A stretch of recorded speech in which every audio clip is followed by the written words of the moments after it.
আচ্ছা, তো হুম আপনার যে বইটা প্রকাশ হয়েছে আর কি 2014 সালে, তো হুম 2014 সালে সম্পর্ক, বন্ধুত্ব, রাজনীতি, তো এরপরে তো 10 বছরের একটা লম্বা একটা টাইম ফ্রেম আর কি। তো এই সময়ের মধ্যে হচ্ছে আমাদের দেশের রাজনীতি বললেন বা বিশ্ব রাজনীতি বললেন, একটা মোটামুটি পরিবর্তন তো এসেছে। তো মানে 10 বছর আগের লেখা ওই বইয়ের কন্টেন্টগুলোর সাথে কি রিফাত হাসান এখনো একমত কিনা, বা ওই চিন্তাগুলা থেকে সরে আসার কোনো সিচুয়েশন তৈরি হয়েছে কিনা, কিংবা রিভিজিট বা রিথট দেওয়ার একটা জায়গা তৈরি হয়েছে কিনা? রিভিজিট দেওয়ার ব্যাপারটা সবসময়ই থাকে, মানে আহ, কিন্তু ধরেন পরিবর্তন যেটা বোঝায় সেরকম কোনো ঘটনা ঘটে নাই। কিন্তু মানে মানুষের চিন্তা ব্যাপারটা হচ্ছে একটা জার্নি। সেই জায়গা থেকে মোটামুটি আপনি ধরে নিতে পারেন 10 বছর আগে যেখানে ছিল ওখান থেকে আমি আরো অনেক সামনে এসেছি বা আরো অনেক অন্যভাবে করেছি।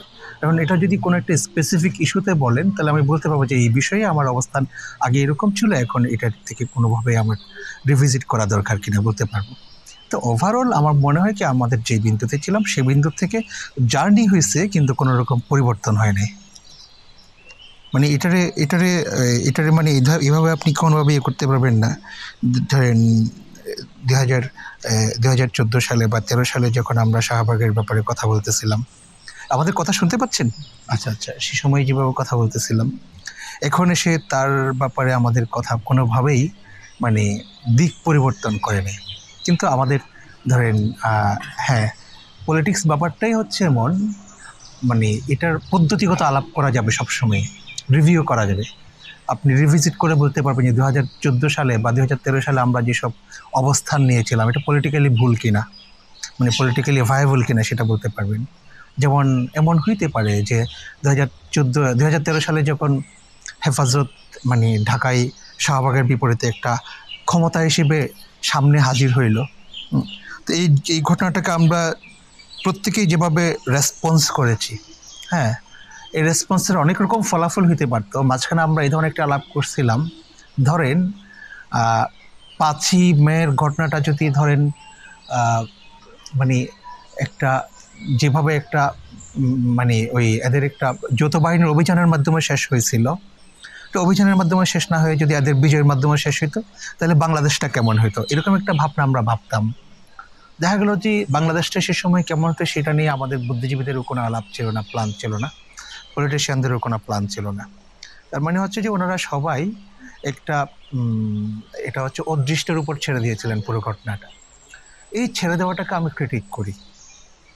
আমি বলি যে ধরেন মানে সেই সময়ে আমাদের এখানকার যারা ধরেন আমাদের এখানকার বড় বড় যারা বুদ্ধিজীবী ছিলেন তারা অনেকগুলো জিনিস ধরতে পারছিলেন। আমাদের এখানকার আমাদের ধরেন মানুষের নারীটা ধরতে পারছিলেন, মানুষ কি চাচ্ছে সেটা ধরতে পারছিলেন। আবার শাহবাগের যেটা মানে শাহবাগের যেটা মূল অসুখ সেটাও তারা ধরতে পারছিলেন। কিন্তু তাদের গন্তব্যটা ধরতে পারেন নাই কেউ, মানে আমাদের নিজেদের গন্তব্য কী হবে সেটা ধরতে পারেন নাই, যেটার কারণে 5ই মে এক ধরনের যেটা গণহত্যা হয়েছিল, যে শব্দটাতে শাসক গোষ্ঠীর আপত্তি আছে বা অনেকের আপত্তি আছে। মানে প্রচুর মানুষ মারা গিয়েছিল, যাদের ব্যাপারে এখনো পর্যন্ত কোনো রকম আপনার মানে পরিসংখ্যান পর্যন্ত নেই।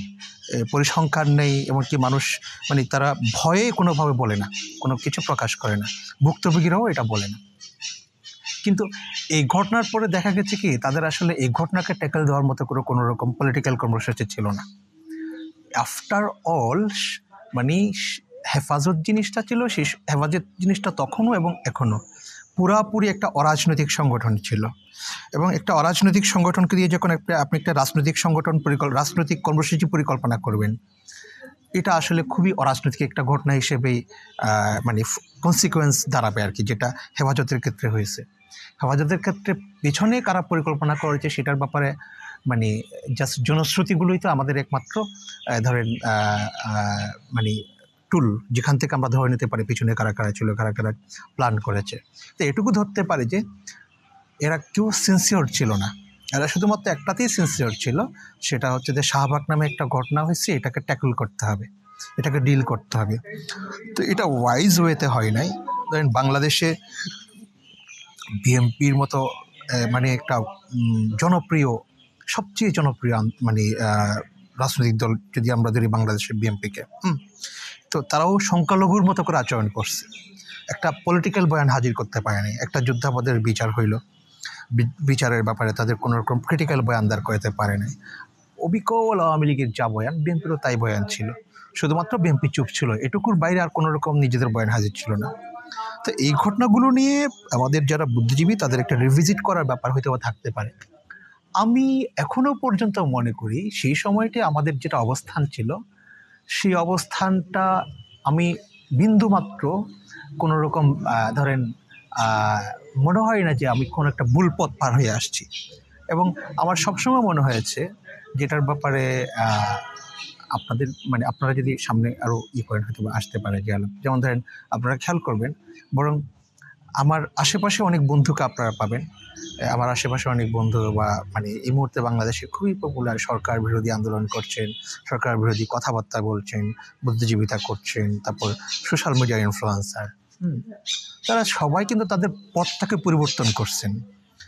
পথটাকে পরিবর্তন করছেন বলতে তাদের ধরেন শাহবাগের সময় এক ধরনের অবস্থান ছিল, তারপর দেখা যাবে যে 5ই মে তাদেরকে এক ধরনের অবস্থান থেকে তাদের অবস্থানটাকে আরেকটু চেঞ্জ করতে বাধ্য হয়েছে, কারণ হচ্ছে 5ই মে তাদের মানবিক অনুভূতিকে নাড়া দিছে। তারপর আবার আরও পরে এসে আবার অবস্থান চেঞ্জ করছে। এরকম অনেকগুলো মানুষকে আপনি পাবেন। তো এই ঘটনাগুলোকে মানে আমি এক ধরনের করে বোঝাপড়ার এবং পলিটিক্যাল ইম্যাচুরিটি হিসেবেও দেখি। কারণ হচ্ছে যে মানে ধরেন আমাদের এক বন্ধু আছে, মানে আমাদের এক বন্ধু একটা ইউনিভার্সিটিতে পড়ান নৃবিজ্ঞান, তার একটা লেখার শিরোনাম ছিল হচ্ছে শাহবাগে একটা বিপ্লব। মানে বাংলাদেশের মানুষ মানে একটা জনসমাগমকে বিপ্লব আকারে পাঠ করার তাগিদ ফিল করতেছিল। এটা একটা অবাক কাণ্ড, মানে জনসমাগম এবং বিপ্লব যে এক না, এবং মানে একটা মব দিয়েও তো জনসমাগম হইতে পারে।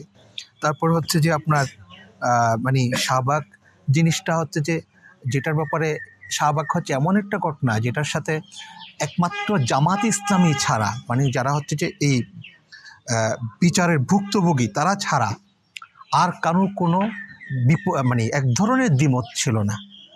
মানে এই আন্দোলনের ব্যাপারে এক ধরনের সবাই একমত একটা পরিস্থিতি তৈরি করছিল। তো এই ঘটনা মানে মানে সরকারও হচ্ছে যে পুলিশ দিয়ে তাদেরকে প্রোটেক্ট করতেছিল। এখানে বিপ্লব কোন জায়গা থেকে আসলো? মানে এমন একটা সমন্বিত সরকারেরও প্ল্যান এখানে আছে, সবার এখানে প্ল্যান আছে, এর ভিতরে আবার তাদের উদ্দেশ্যটা হচ্ছে শুধু ফাঁসি। এমন না যে ধরেন কোনো একটা বিদ্যমান কোনো ব্যবস্থার ব্যাপারে তাদের কোনো ক্রিটিক আছে, এটার কোনো মূলোৎপাটন চাচ্ছেন, এরকম কোনো ঘটনা না। তো এই ধরনের মানে ব্যাপারগুলো আমাদের ভিতরে দেখা গেছে আর কি। মানে আমি এমনও লক্ষ্য করছি, যেমন ধরেন শাহবাগের প্রথম যেদিন হইল, এর আরও অনেক দিন পর মনে হয় 10-12 তারিখের দিকে, 1 তারিখের দিকে মনে হয়েছিল এরকম কিছু একটা। হ্যাঁ, তো আমরা যখন শাহবাগের আজান নামে একটা লেখা আমার লেখা আছে, এটা নিয়ে একটু আগে কথা হচ্ছিল। শাহবাগের আজান যখন আমরা লিখে ফেলেছিলাম, সে সময় পর্যন্ত আমি দেখেছি আমরা সে সময় যাদের কথাবার্তার দিকে গুরুত্ব নিয়ে তাকিয়ে থাকতাম যে এই লোক কিছু একটা মূলত, যেমন ফরাদ মাঝার। তো ফরাদ মাঝার তখনও কিছু বলেননি। ফরাদ মাঝার তখন মানে কলকাতার কোনো একটা প্রোগ্রামে ছিল। আমি খেয়াল করেছি সে সময় পর্যন্ত চিন্তাগোষ্ঠীরও কেউ শাহবাগে গিয়ে হাজিরা দিয়ে আসছে। শাহবাগে গিয়ে হাজিরা দিয়ে এসে সে সময় সবার একটা ট্রেন্ড ছিল। ট্রেন্ডটা হচ্ছে যে দেন শাহবাগটা হচ্ছে এমন একটা জিনিস আপনার প্রত্যেকটা সেক্টরে একটা খবরদারি কায়েম করছিল। মানে আপনার কোনো ব্যক্তিগত কোনো ঘটনা ছিল না, মানে আপনার কোনো ব্যক্তিগত অবস্থান থাকতে পারে না। আপনাকে আইদার এনিমি অর ফ্রেন্ড হইতে হবে। আপনি ফ্রেন্ড কি এনিমি এটা আপনাকে পরিষ্কার করতে হবে। ওরা এমন একটা অবস্থা তৈরি করে দিয়েছিল যে চিন্তা পাঠচক্রের বলে পরিচিতরাও কেউ প্রতিদিন দেখাই দিয়ে আসছে, না আমরা হচ্ছে শাহবাগের বন্ধু, ছবি দিয়ে আসছে, ছবি প্রকাশ করছে যে এখানে আমরা আজকে শাহবাগে গেলাম, শাহবাগের স্পিরিটের প্রতি নিজেদের সমর্থন ঘোষণা করছে। মানে যারা হচ্ছে যে শাহবাগের সবচেয়ে মূল প্রপাগেটারদের একজনও ছিল, এরকম লোকও আছে। তো এই আর কি মোটামুটি ধরনের অবস্থান। আমি জানি না আবার আপনারা যেটা করবেন সেটা কি জানেন, মানে মানে আপনি আমার একটা প্রশ্ন করেছেন, প্রশ্নের প্রেক্ষিতে পাল্টা প্রশ্ন আচ্ছা করে হ্যাঁ, ফেলবেন। এখানে আমাদের একটু সম্পর্ক প্রশ্ন আছে। হ্যাঁ, এটাই করে ফেলেন, নাহলে কিন্তু ওই অনবরত কথাটা করা যাবে না। হ্যাঁ, না, বলেন। আমার মনে হয় আরকি শাহবাগ নিয়ে হচ্ছে আপনার অবস্থানটা পরিষ্কার। হুম। কিন্তু আমরা এখনকার সময়ে এসে যেটা দেখি আরকি, মানে শাহবাগ পরবর্তীতে একটা শাহবাগের গ্রে এরিয়ার কথা বলা হচ্ছে আরকি। মানে আচ্ছা, এই জিনিসটা কি আপনি আছে, মানে এটা এক্সিস্ট করে বলে মনে করেন? বা শাহবাগের থাকলে এটা নিয়ে হ্যাঁ, এই মতামত ধরনের একটা আলাপ আছে। আলাপটা হচ্ছে আসলে মানে আমি যেভাবে লোকেট করি, এটা হচ্ছে যে শাহবাগের গ্রে এরিয়া ব্যাপারটা হচ্ছে যে আসলে শাহবাগকে ডিজোন করতে যাওয়া। মানে এটা এমন না যে শাহবাগের ভিতরে বিভিন্ন সেক্টর ছিল বা শাহবাগের ভিতরে বিভিন্ন রকম মানুষের বিভিন্ন রকম পজিশন ছিল। একটা পজিশন ছিল তারা হচ্ছে যে খুবই ধরেন একটা মানবতাবাদের জায়গা থেকে বা মোর লিবারাল জায়গা থেকে শাহবাগ করেছে। মানে আরেকটা গ্রুপ ছিল যে এরকম কোনো ঘটনা। ঘটনা হচ্ছে শাহবাগের যখন পতন হলো এবং শাহবাগ যখন বুদ্ধিবৃত্তিকভাবে পরাজিত হলো, আমরা পরাজিত করেছি বলি। তো এই পরাজয়ের কারণে তারা তখন শাহবাগকে ডিজোন করতে শুরু করলো। এই ডিজোন করার একটা তরিকা হচ্ছে যে শাহবাগের তারা একটা গ্রে এরিয়াতে ছিল, তারা আসলে ফাঁসি চায় আন্দোলনে ছিল না। এটা হচ্ছে যে চেয়েছে। হ্যাঁ, তারা বিচার চেয়েছে, ফাঁসি চায় না। আসলে ফাঁসির বাইরে কোনো শাহবাগ ছিল না। এবং মূল ঘটনা হচ্ছে যে শাহবাগ তো বাংলাদেশে শিক্ষিত মধ্যবিত্ত যেটা মানে শিক্ষিত মধ্যবিত্ত যেটা আছে, হ্যাঁ, তাদের আসলে শাহবাগকে ভোট এবং ডিজোন করার বাইরে আর কোনো পলিটিক্যাল অবস্থান ছিল না শিক্ষিত মধ্যবিত্তের। এবং তারা আসলে এখানেই ঘুরপাক খাইছে। এখনো পর্যন্ত তারা তাদের অবস্থানটাকেই শুধুমাত্র করছে। এটা হচ্ছে তারা অবস্থানটাকেই মানে এটা কি বলে সংরক্ষিত করছে মাত্র গ্রে এরিয়া শব্দটা দিয়ে। তারা বলতে পারতো যে আমরা আসলে যে কাজটা ওরা জামাতের ব্যাপারে বলতো যে এই জামাত তো 1971 সালে বিরোধিতা করেছিল, কখনো ক্ষমা চাই না কেন? জামাতের ব্যাপারে যদি এই অবস্থান তাদের থাকে, তাদের ব্যাপারে এই অবস্থান আমাদের থাকবে যে ভাই তোমরা তো শাহবাগে ছিলা, ফাঁসির পক্ষে তোমরা অবস্থান নিয়েছিলে, এখন তোমাদের ফাঁসির ব্যাপারে তোমাদের অবস্থানটাকে রিড করছো না কেন, বলছো না কেন যে এই অবস্থানটা আমাদের ভুল ছিল, অথবা ভুল ছিল না স্পষ্টভাবে বলে দাও। সহজ কথা, এটা হচ্ছে সরাসরি পলিটিক্যাল অবস্থান, এটাই। আচ্ছা, আচ্ছা, আরেকটা ব্যাপার, আপনি মানে আমরা কোনো ব্যক্তি নিয়ে প্রশ্ন করব এটা ভাবি নাই আরকি। তারপরে আপনি যেহেতু ফরহাদ মোজারের বিষয়টা আনছেন আরকি, যে উনার চিন্তা পাঠচক্রে অনেকে গিয়ে ওইখানে হাজিরা দিয়েছেন। কিন্তু উনি তো যেটা দাবি করেন আরকি, উনি বা উনারা নুরুল কবিররা কয়েকজন মিলেই শাহবাগ ঠেকাই দিছেন। তো মানে এই ব্যাপারটাকে কিভাবে দেখেন আরকি? মানে এই ব্যাপারটারে শোনেন, মানে ফাহাদ ভাইরা যখন এসে আবার মানে একটা পর্যায়ে এসে ফাহাদ ভাইদের চিন্তা পাঠচক্রের একটা সুস্পষ্ট তারা একটা থিসিস দিছে যে শাহবাগ এই কারণে আমরা শাহবাগকে ডিজোন করি। এটা একটা ফ্যাক্ট, এটা একটা ঐতিহাসিক ঘটনা। হ্যাঁ, তো এই ঐতিহাসিক ঘটনা আমাদের দিক থেকে যেটা আসছে এবং ফরহাদ ভাইদের দিকে যেটা আসছে, দুইটা আসলে ধরেন পৃথকভাবে সবসময় বিবেচিত হবে এই কারণে যে এটা তো আসলে ইতিহাসে আমরা কিভাবে ধরেন অবদান রাখতে পেরেছি সেটা খুব বেশি গুরুত্বপূর্ণ না আসলে। মানে এটা আমাদের জন্য বেশি গুরুত্বপূর্ণ না, আমরা কি করতে পেরেছি সেটা গুরুত্বপূর্ণ না, কিন্তু আমরা যা করতে চেয়েছি তা হইল কিনা সেটা হচ্ছে গুরুত্বপূর্ণ। ফরহাদ ভাইরা মিলে শাহবাগ ঠেকালো কিনা বা আমরা মিলে শাহবাগ ঠেকাতে পারলাম কিনা, আমার কাছে এটার কোনো অর্থ নেই শেষ পর্যন্ত। কিন্তু এটা অর্থ আছে যে ফরহাদ ভাইরা আমাদের সঙ্গে ছিলেন একটা পর্যায়ে এসে। তো ফরহাদ ভাইরা আসার সুবিধা হলো, ফরহাদ ভাইরা হচ্ছে যে অলরেডি বহু বছর ধরে বাংলাদেশ রাষ্ট্র সম্পর্কে কথাবার্তা অভিভাবকের মতো বলে আসতেছে। তারা অলরেডি তখন বাংলাদেশ রাষ্ট্র অভিভাবকের মতো ভূমিকায়। একজন অভিভাবক কথা বলা আর আমরা যখন কথা বলি, আমরা হচ্ছে সর্বোচ্চ আমাদের প্রভাব ছিল হচ্ছে বাংলাদেশের ধরেন বুদ্ধিজীবী মহলে। ফরহাদ ভাইয়ের প্রভাব বুদ্ধিজীবী মহলের না, ফরহাদ ভাইয়ের প্রভাব হচ্ছে এক ধরনের ধরেন নানান কারণে মাস পিপলের কাছেও তাদের প্রভাব তৈরি হয়েছিল। এই কারণে তাদের অবস্থানটা আমাদের চেয়ে গুরুত্বপূর্ণ ছিল কোনো কোনো সময়ে। কিন্তু আবার বুদ্ধিজীবী মহলের যেটা ঘটনা, সেটা আমাদের ঘটনাটা আমি মনে করি যে ধরেন ফরহাদ ভাইয়ের চেয়েও গুরুত্বপূর্ণ ছিল। Doesn't matter. আচ্ছা ভাই, আচ্ছা, এটা কি আরকি মানে এই ব্যাপারে কারো সম্পর্ক প্রশ্ন থাকলে অন্য সাথে, সাথে করে ফেলাটা বেটার আরকি। হ্যাঁ, এটা বেটার হবে। একটা সম্পর্ক প্রশ্ন আমার একটু আছে। আমি একটু বলতে চাই যে আমাদের দেশে সিনেমা সিরিজ নিয়ে একটু কথাবার্তা হয়। যেমন সর্বশেষ যে সিনেমা সিরিজটা নিয়ে বা মানে গত 1-1.5 বছর ধরে কথাবার্তা হচ্ছে মহানগর নিয়ে। তো মহানগর মূলত হচ্ছে বর্তমান রাষ্ট্র ব্যবস্থা যারা চালাচ্ছে তাদের মোটামুটি একটু অসংলগ্নতা তুলে ধরেছে।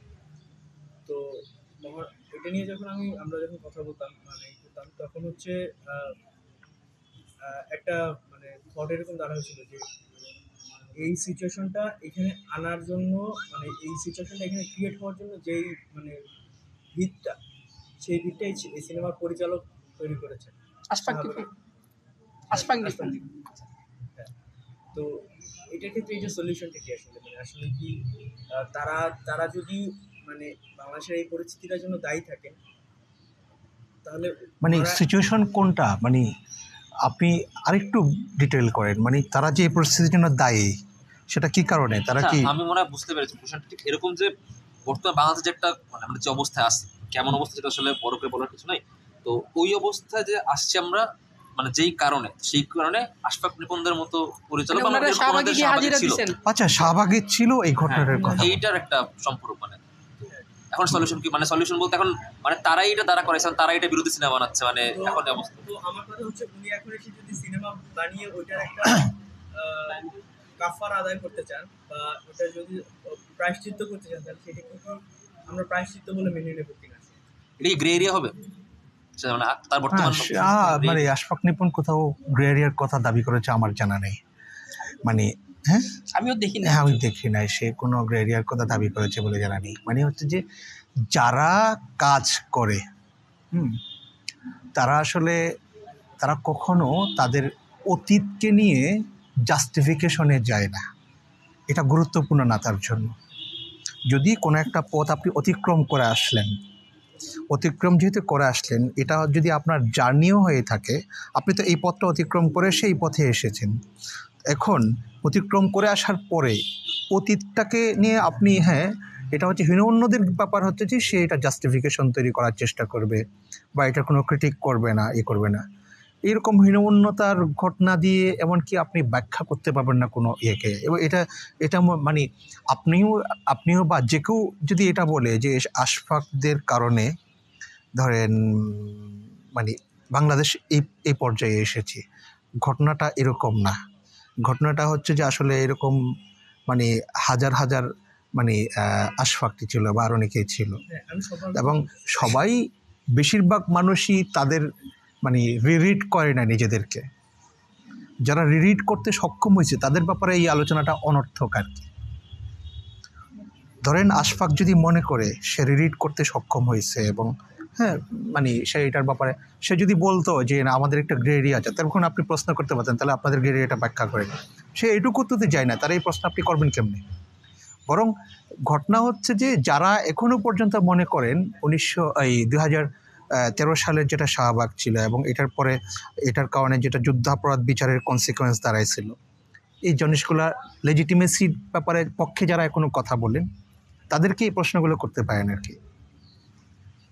আর আশফাক নিপুণের যেটা ওই ওয়েব সিরিজ, নাটক বা ওয়েব সিরিজ যেটা, এটার ব্যাপারে আশফাক নিপুণ না আরও অনেকেই এই ধরনের কাজ করছে। মহানগর বা ধরেন আমি রিসেন্টলি আরও অনেকগুলা পাইছি, যেমন ওই যে এই ভদ্রলোকের নাম কি, শিহাব শাহিনের একটা নাটক আছে খুব বিখ্যাত, প্রচুর নাম করেছে। তো এই ঘটনাগুলো হচ্ছে যে ধরেন বাংলাদেশে, আমি এই ঘটনাগুলো বলেছি কি জানেন, বাংলাদেশে যখন আপনি রাজনীতির অনুপস্থিতি তৈরি হয়েছে, এটা একটা ভ্যাকুয়াম তৈরি হয়েছে না, এই ভ্যাকুয়ামটাকে পূরণ করার জন্য এরকম আরও অনেকগুলো ওয়েব সিরিজ হবে, যে ওয়েব সিরিজগুলোর সাবজেক্ট দুর্নীতি হবে, কোনোভাবেই পলিটিক্স হবে না, এখানে রাজনৈতিক আলাপ নিষেধ, এটা খেয়াল রেখেন। এরকম অনেক জিনিস পাবেন, যেমন ধরেন একটা স্টাডি এরকম আছে যে ধরেন কোনো একটা সোসাইটিতে যখন মন্দা তৈরি হয় তখন লিপস্টিক বিক্রি বেড়ে যায়, এটা হচ্ছে সেরকমই একটা ঘটনা। আমাদের এখানে রাজনীতিহীনতার কারণে আপনি দেখবেন যে আপনি দেখবেন এখানকার কথা বাদ দেন, আপনি যখন বিখ্যাত ইরানি সিনেমা যেগুলো আমাদের এখানে মুভি অফ দ্য উইকে দেখানো হইতো বিটিভিতে, এগুলো কেমন মাদকের বিরুদ্ধে যুদ্ধ। তো ইরানে একটা সিনেমা হবে, সেটা সাবজেক্ট অবশ্যই মাদকের বিরুদ্ধে যুদ্ধ হবে, এটা সাবজেক্ট কোনোভাবেই পলিটিক্স হবে না, কারণ ইরানে পলিটিক্স নেই। বুঝতে পারছেন? তো এই ধরনের সোসাইটিগুলোতে, রাস্তাবিহীন সোসাইটিগুলোতে কীভাবে মানুষজন তাদের এন্টারটেনমেন্ট থেকে শুরু করে এই জিনিসগুলোকে যাপন করে, এগুলো একটু স্টাডি করলে বুঝবেন জিনিসটা। বাংলাদেশে এদের ঘটনাগুলো একই রকম। যেমন শিহাব শাহীনের যেটা আমি খেয়াল করলাম, এটাও মাদকের বিরুদ্ধে যুদ্ধ। মহানগরে, এলেন সরকার। হ্যাঁ, মহানগরের ঘটনা অলমোস্ট কাছাকাছি একই ধরনের ঘটনাগুলো। ক্রসফায়ার নিয়েছিল। হ্যাঁ, ইয়ে ছিল, বরং ক্রসফায়ারটা অনেক বেশি মৌলিক আর কি। মানে এরা কিন্তু একই সাথে, যেমন শিহাব শাহীন হচ্ছে একই সাথে আবার মানে খুব মানে একই সাথে হচ্ছে দেশে শাহবাগের খুব ঘোরতর সমর্থক বলে আমি পড়েছি, খেয়াল করেছি। মানে একই সাথে আপনি মাদকের বিরুদ্ধে যুদ্ধের ব্যাপারে খুবই আপনার জোরদার অবস্থান প্রকাশ রাখতে পারবেন, জারি রাখতে পারবেন। একই সাথে আপনি পলিটিক্সের বিরুদ্ধেও আপনার অবস্থান জারি রাখতে পারবেন। এটা তো খুব সচেতন ঘটনা হইতে পারে আর কি। মানে আশফাক নিপুণের এই ঘটনাটারে আপনি এটা দিয়েই শুধু ব্যাখ্যা করতে পারবেন না আর কি, মনে হয়। আচ্ছা ঠিক আছে, আমার প্রশ্ন এখানে আসি। আপনার মানে শাহবাগ এবং হেফাজত এই বিভিন্ন আলাপ আমরা নানা সময় ফেসবুকে পড়তেছি বা আপনার লেখা তো বারবার আসছে, এটা খুবই বরং গুরুত্বপূর্ণ।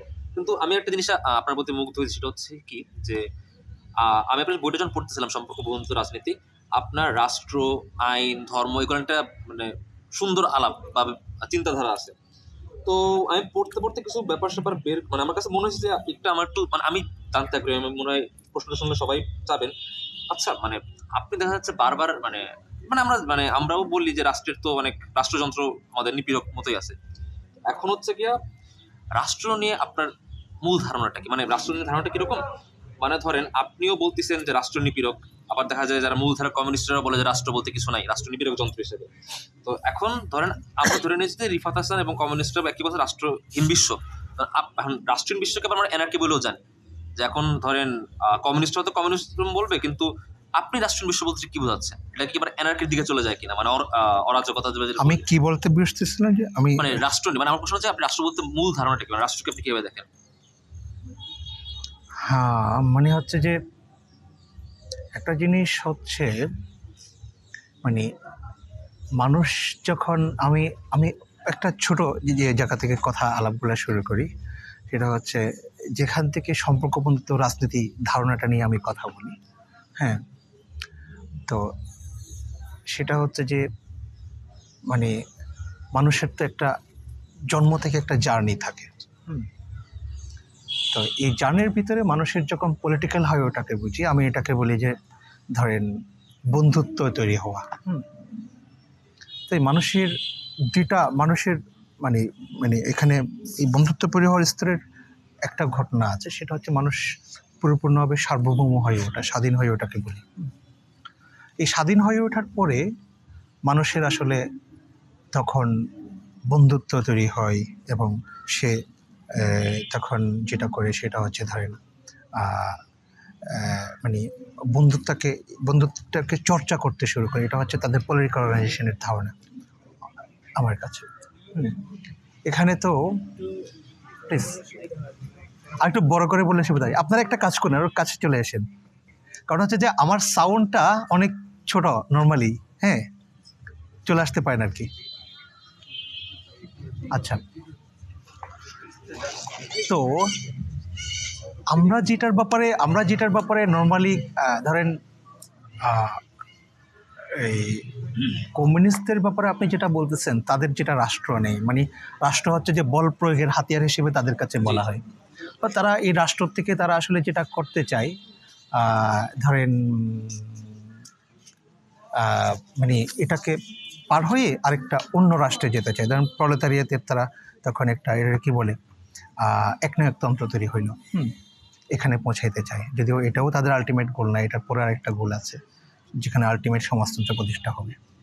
তো ঘটনা সেটা না, আমি এটার একটা ধরেন একটা কল্পনা হিসেবে বলি। আমি বলি যে এটা একটা কল্পনা। কারণটা কি, এটা কল্পনা এই কারণে যে বাংলাদেশের প্রেক্ষিতে আপনি যখন দেখেন আমাদের এখানে ধরেন শ্রেণীহীন সমাজ একটা কল্পনা, তাদের রাষ্ট্র নেই সেটা একটা কল্পনা।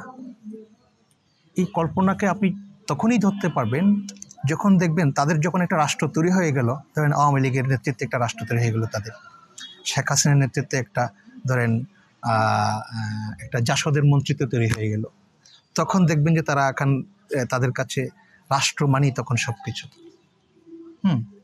মানে হচ্ছে যে যখন মানে আপনার ওই শেখ মুজিবের রক্ষী বাহিনীর হাতে আপনার জাসদের নেতাকর্মীরা মরছে, তখন হচ্ছে আসলে রাষ্ট্র নেই। কিন্তু যখন আপনি ক্ষমতায় এসে মানে জামাত শিবিরকে মারা শুরু করছেন, হ্যাঁ, তখন দেখা যাচ্ছে না এই রাষ্ট্র হচ্ছে যে খুব গুরুত্বপূর্ণ একটা ঘটনা। এই দুইটা রাষ্ট্রের যেটা তফাৎ, এই তফাতের জায়গাতেই আমার আলাপটা হচ্ছে আমার যেটা রাষ্ট্র, সেই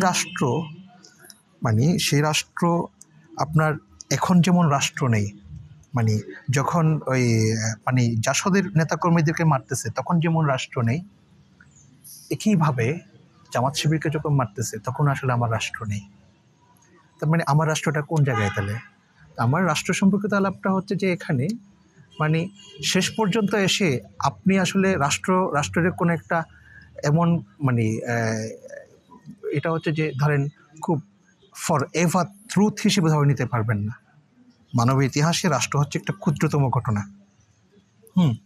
এটার যদি আপনি ধরেন এটার একদম কনস্ট্যান্ট ট্রুথ হিসেবে ধরে নিয়ে এটার কোনোভাবে বিলয় হবে না ধরে নিন, এটার সময় মানুষের কাজই হচ্ছে যে রাষ্ট্রকে মানবিক করে তোলার চেষ্টা করা।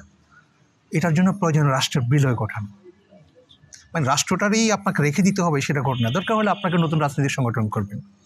মানে আমার কথা হচ্ছে যেমন ধরেন রাষ্ট্র সম্পর্কিত আমার ধারণাটা কেমন, আমাদের মানে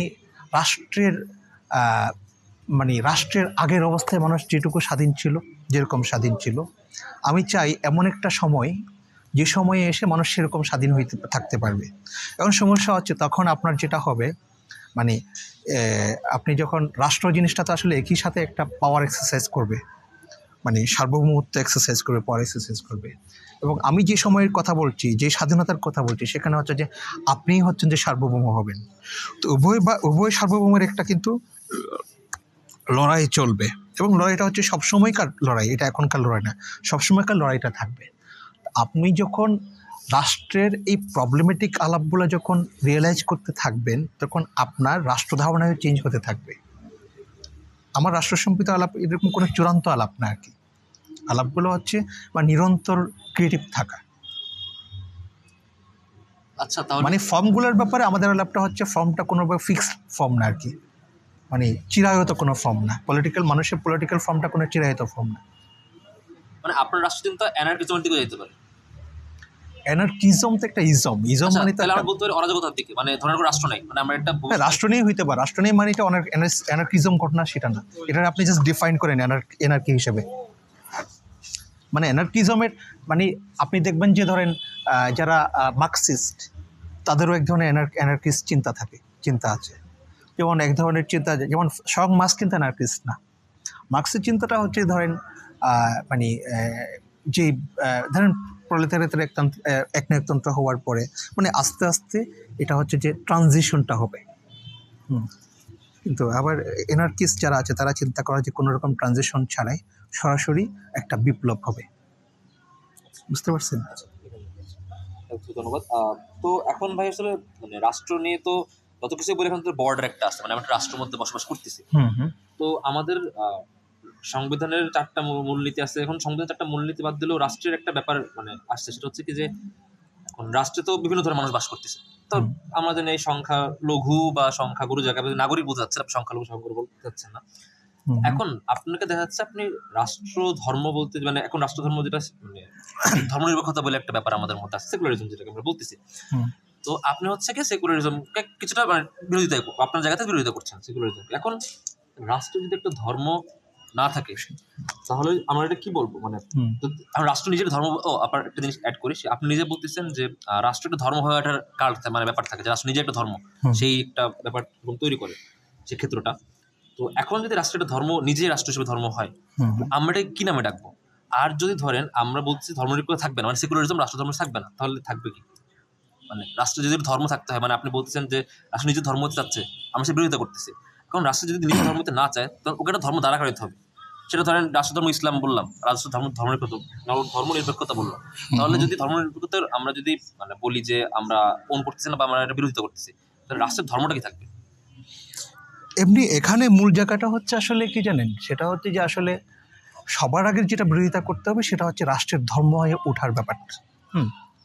শুধু রাষ্ট্র না, ব্যক্তিরও ধর্ম হয়ে ওঠাটা, কোনো একটা প্রতিষ্ঠানের ধর্ম হয়ে ওঠাটার বিরোধিতা করতে হবে। এটা হচ্ছে মূল কনসেপ্ট।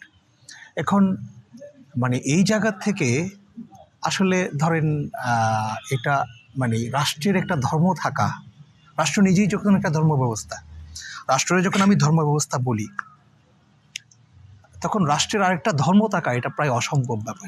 এটা হচ্ছে যে মানে একদম খুবই ইমপ্র্যাকটিক্যাল একটা ঘটনা। এটা হচ্ছে যে শুধুমাত্র একটা ধরেন ব্যবসার টুল ছাড়া আর কিছু না।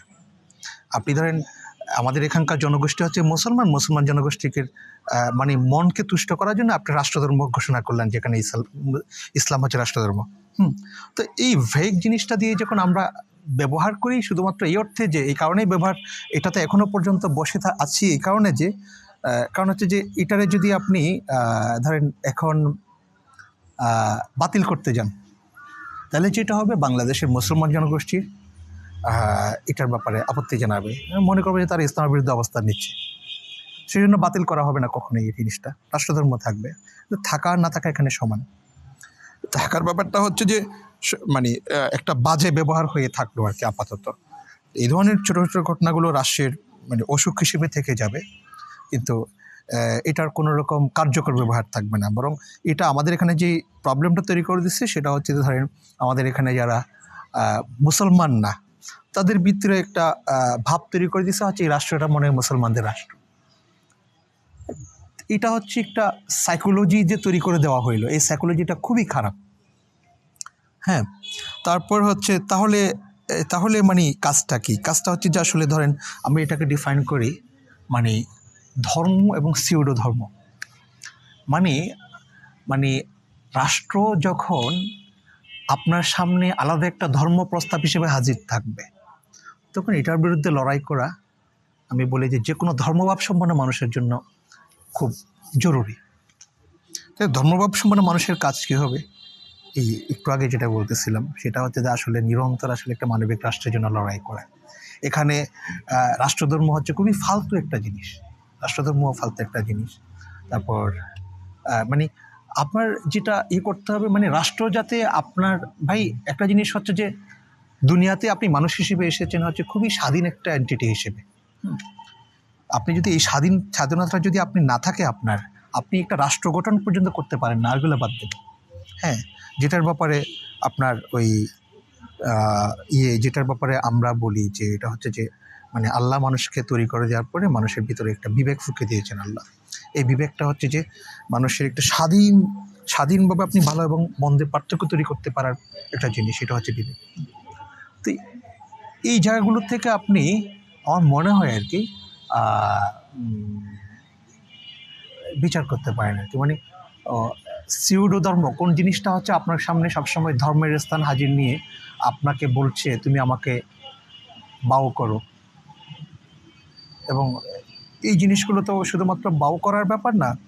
মানে আপনি কাউকে বাউ করার ব্যাপার অর্থ এটা না যে আপনি ধরেন কাউরে সিজদা করলেন বা আপনি ধরেন কাউরে সালাম দিলেন, ঘটনা এইটা না। ঘটনা হচ্ছে যে আসলে একটা ব্যবস্থা আকারে আপনার সামনে হাজির থাকতে চাই, যে ব্যবস্থাটার আরও অনেকগুলা ধরেন আরও অনেকগুলো ভ্যালু তৈরি করে দিতে চাই, মানে গন্তব্য তৈরি করে দিতে চাই আবার।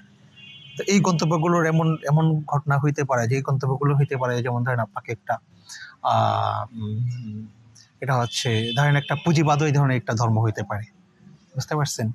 বা এটারে কি বলে পুঁজিবাদ, আরও যেটা বলে মানে এই ধরনের ব্যাপারগুলো আর কি, যেগুলো কি আছে। আচ্ছা, প্লিজ। আপনি এই যে আপনার প্রথম দিকে আমি করতে পারিনি বাইরে এটা বলুন সেকুলারিজম, আপনি বলেন সেকুলারিজম বলতে কোনো আদর্শ নাই, এটা আপনার একেবারে খুব একটা ক্লিয়ার কাট একটা লাইন। তো এটা কি আপনি শুধু বাংলাদেশের পার্সপেক্টিভ বুঝছেন নাকি পুরো ওয়ার্ল্ড ওয়াইড পার্সপেক্টিভ আপনি বিশ্বাস করেন যে মানে সেকুলারিজম বলতে কিছু নাই?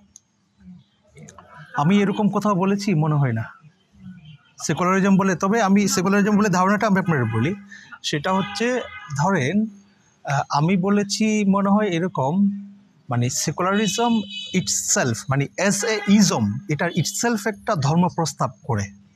আমি এরকম কথা বলেছি। সেকুলারিজম ডেফিনেশনটা যদি আমরা দেখি তাহলে এটা হচ্ছে যে কি অ্যাপার্ট ফ্রম রিলিজিয়ন, যদি আমরা ফর্মাল ডেফিনেশন বা হ্যাঁ, না, আমি সেকুলারিজম বিষয়ে দুইটা কথা বলেছি সবসময়। একটা হচ্ছে যে ধরেন সেকুলারিজমের দুই ধরনের চেহারা আছে। আমাদের এখানে এই অঞ্চলে যে সেকুলারিজমটা সবসময় চর্চা হয়ে এসেছে, সেটা আপনি দেখবেন ধরেন ফ্রান্স বা এই ধরনের জায়গাগুলো যে সেকুলারিজমটা খুব পপুলার, এটার সাথে এক না। ওইটা হচ্ছে ধর্মহীনতা। আমাদের এখানে যেটা আছে সেটা ধর্মহীনতা না। আমাদের এখানে যেটা আছে সেটাকে সেকুলারিজম বলাও যাবে না, এটাকে আমরা ধর্মনিরপেক্ষতা বলতে পারি। বিদ্বেষ হতে পারে। না, আমাদের এটা ধর্মবিদ্বেষ না, ওখানকারটা ধর্মবিদ্বেষ। ফ্রান্স হচ্ছে যে মুসলমানের নবীর কার্টুন ছাপিয়ে সেকুলারিজম চর্চা করে। বাংলাদেশে কোনো ধরেন হিন্দু দেবতার বা মুসলমান দেবতার হিসেবে চর্চা করে, এই কাজটা করে, হেইট স্পিচ ছড়ায় না। বাংলাদেশের সেকুলার যেটা ধর্মনিরপেক্ষতা, এটা কিন্তু এখনকার ঘটনা না। এটা হচ্ছে যে ধরেন সুলতানি আমল থেকে যেটা মুসলমান শাসকরা বাংলাদেশে মানে প্রচুর হিন্দু জনগোষ্ঠীর ভিতরে নিজেরা শাসক হয়ে যে ঘটনাটা চালু করছিল, এটা হচ্ছে এখানকার মানে এটা হচ্ছে ধরেন এটা কি বলে মানে এটা একটা শব্দ আছে, ইনক্লুসিভ তো আছে, আরেকটা শব্দ আছে, হাওয়ার এটা হচ্ছে মানে এখানকার জনগোষ্ঠীর ভিতরে ধর্মনিরপেক্ষ শব্দটা কিছুটা এটাকে করা যায় আর কি। মানে এটার সাথে ওইটা আপনি মিল খুঁজে পাবেন না। তাহলে বাংলাদেশের আস্তিকরা মুসলিমরা যে তাহলে ধর্মনিরপেক্ষতাকে তাহলে ভালোভাবে নিচ্ছে নাকি, মানে তারা সেকুলারিজমকে সেকুলাঙ্গার টাইপ মানে শব্দ কেন ইউজ করতেছে? না, এটা হচ্ছে যে বাংলাদেশে যারা সেকুলারিজমকে যারা ধর্ম হিসেবে নিচ্ছে, বাংলাদেশে যারা সেকুলারিজমকে একটা ব্যবস্থা হিসেবে নিচ্ছে, এটা প্রবলেমেটিক কারণ হচ্ছে যে এটার রুট কিন্তু বাংলাদেশ না, আমাদের এখানকার হিস্ট্রি না। এটা রুট হচ্ছে ওই বাইরের হিস্ট্রিগুলা, যেখানে সেকুলারিজম জিনিসটা ইটসেলফ একটা হেইট আকারে আসছে, এটা ইনক্লুসিভ আকারে আসে নাই, টলারেন্স আকারে আসে না। আমাদের এখানে সেকুলারিজমটা হচ্ছে আমাদের এখানে যেটা ধর্মনিরপেক্ষতাবাদ, বাদ না, যে কোনো একটা জিনিস যখন বাদ তৈরি হয়, এটা একটা প্রবলেমেটিক। এটা হচ্ছে চর্চা যেটা হয়েছিল, এটা হচ্ছে যে ইনক্লুসিভনেস অ্যান্ড টলারেন্স দিয়ে শুরু হয়েছিল। কারণ আমাদের এখানে সহাবস্থান যেটা ছিল হিন্দুদের সাথে, মুসলমানদের সাথে বা অন্য কোনো ধর্মের সাথে যেটা টলারেন্স ছিল, এটা এখনও আমাদের গ্রাম বাংলা আমরা দেখতে পাই। তো গ্রাম বাংলায় যে জিনিসটা দেখতে পাই না, সেটা হচ্ছে যখন এখানে পাওয়ার তৈরি হয়, তখন এই পাওয়ারগুলো যেটা করে সেটা হচ্ছে যে এই ধরনের সহাবস্থানগুলোকে ভেঙে দেওয়ার চেষ্টা করে। কি কারণ?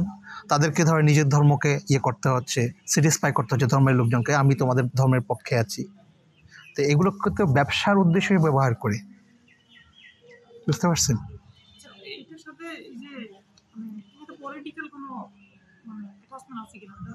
আমরা যদি ধরি যে কুমিল্লায় লাস্টে যেটা হইলো মানে যে মন্দির ভাঙা নিয়ে, এটা গতকালে 2 বছর আগে। তো এটা না মানে কিছু সমাজ এটাকে মানে ওই যে আওয়ামী লীগ বা এখন ক্ষমতাসীন রাজনীতি যারা তাদের মানে একটা ইস্যুকে চাপা দেওয়ার জন্য বা তাদের একটা সফট কভার পাওয়ার জন্য এটা ব্যাপার বলে যে এটা ওদের এজেন্ডা। এটা আপনি মানে এটাকে আপনি কীভাবে দেখেন? মানে যখন ধর্মটা কনফ্লিক্টে চলে যায়, একটা সমাজ যখন বলে যে এটা ক্ষমতাসীন দলের এজেন্ডা, এটা নিয়ে তো অনেক কিছু হয়েছে। 2 বছর আগে আমি যতটুকু জানি কুমিল্লার এই যে কি জানি দেবিদার, আপনি মানে এটাকে কীভাবে দেখেন যে কনফ্লিক্টটা কি কোনোভাবে পলিটিক্যাল কোনো গ্রুপ ছড়ায় কিনা ধর্ম নিয়ে কনফ্লিক্ট? ছড়াইতেই পারে বলতে পলিটিক্স তো অনেকভাবে ফাংশন করে। তারা এটাও যদি টুল হিসেবে ব্যবহার করতে চায় করে, এটা তো মানে আমাদের প্র্যাকটিস হিসেবে চলে আসতেছে। ক্ষমতাসীন দলকে আসলে এটা মানে করে কিনা মানে একটা ক্লিয়ার কাট? আমি ক্ষমতাসীন দলকে বলতে আমি তো একটা কথা বলি সবসময়, বাংলাদেশে ধরেন আমি ধরেন সাম্প্রদায়িকতা এবং মৌলবাদকে আলাদা করে একটা আলাপ করি। এটা খেয়াল করেছেন কিনা আমার জানা নেই, আপনি খেয়াল করেছেন?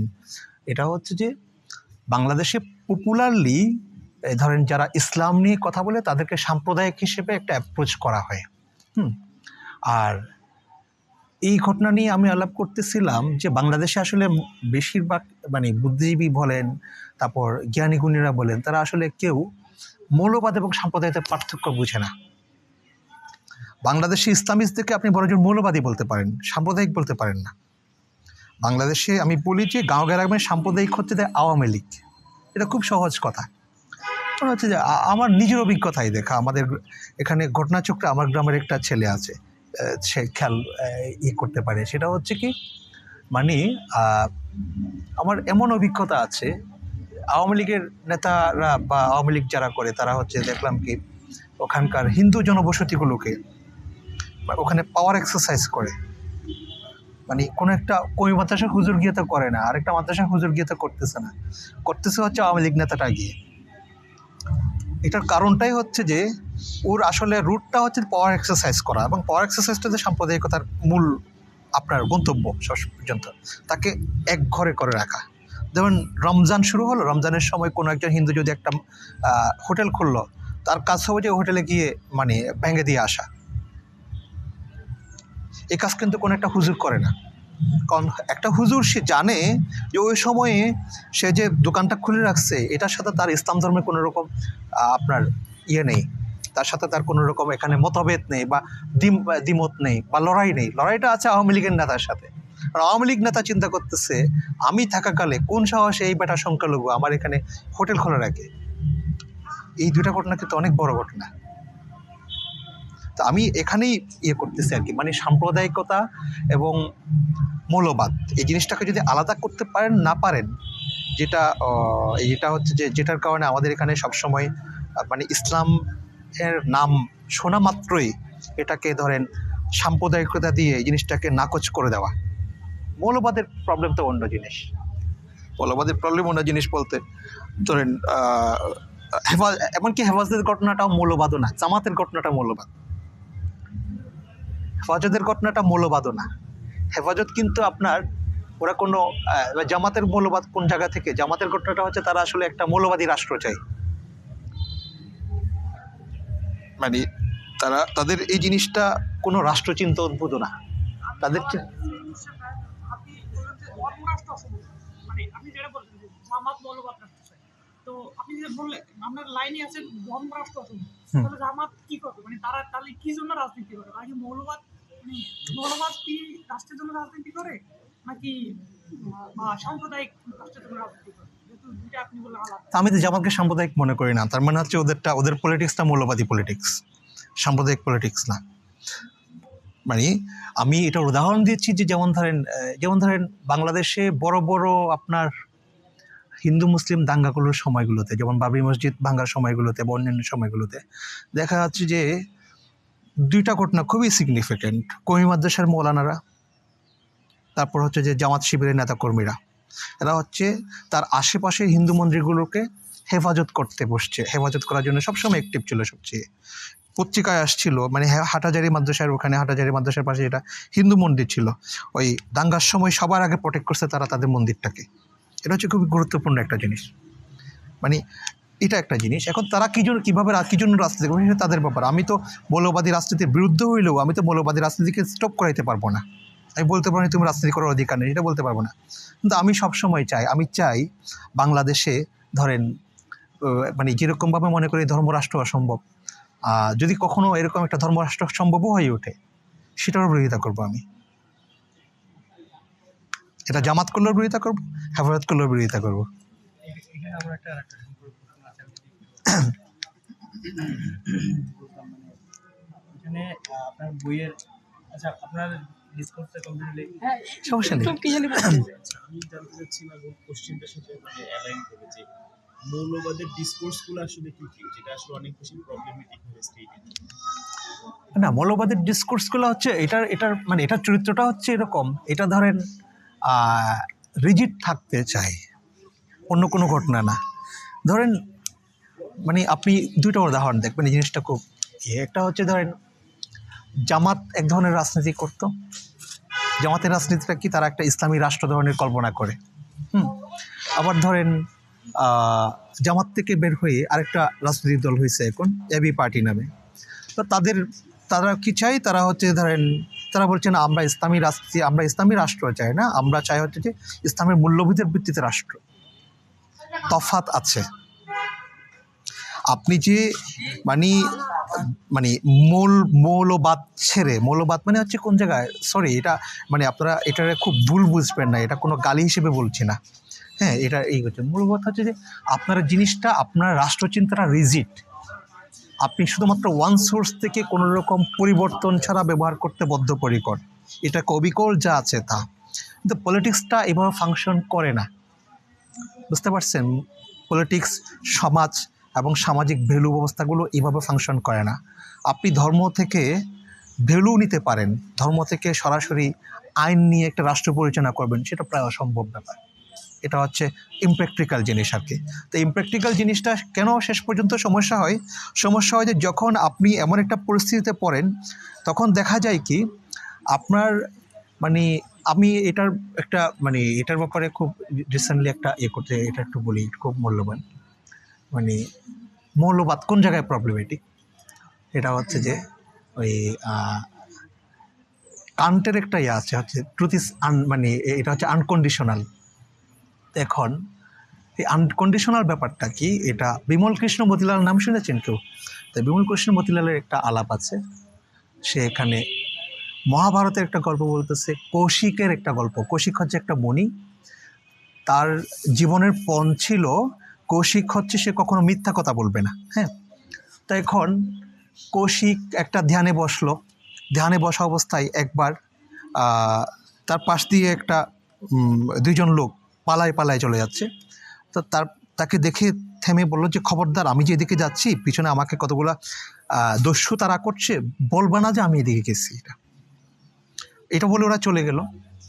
এখন ওরা চলে যাওয়ার পরে দস্যুগুলো এসে বলে যে এদিকে অমুককে যেতে দেখেছো কিনা। তখন কৌশিক যেহেতু সে সত্যবাদী, সে কখনো মিথ্যা বলবে না। এখানে দেখেন সত্য ব্যাপারটা কিন্তু মূল্যবান, আমি বুঝাচ্ছি। সে মিথ্যা বলবে না, সে তাকে দেখিয়ে দিল, বলে যে ওদিকে গেছে, এবং দস্যু তাদেরকে ধরে মেরে ফেললো।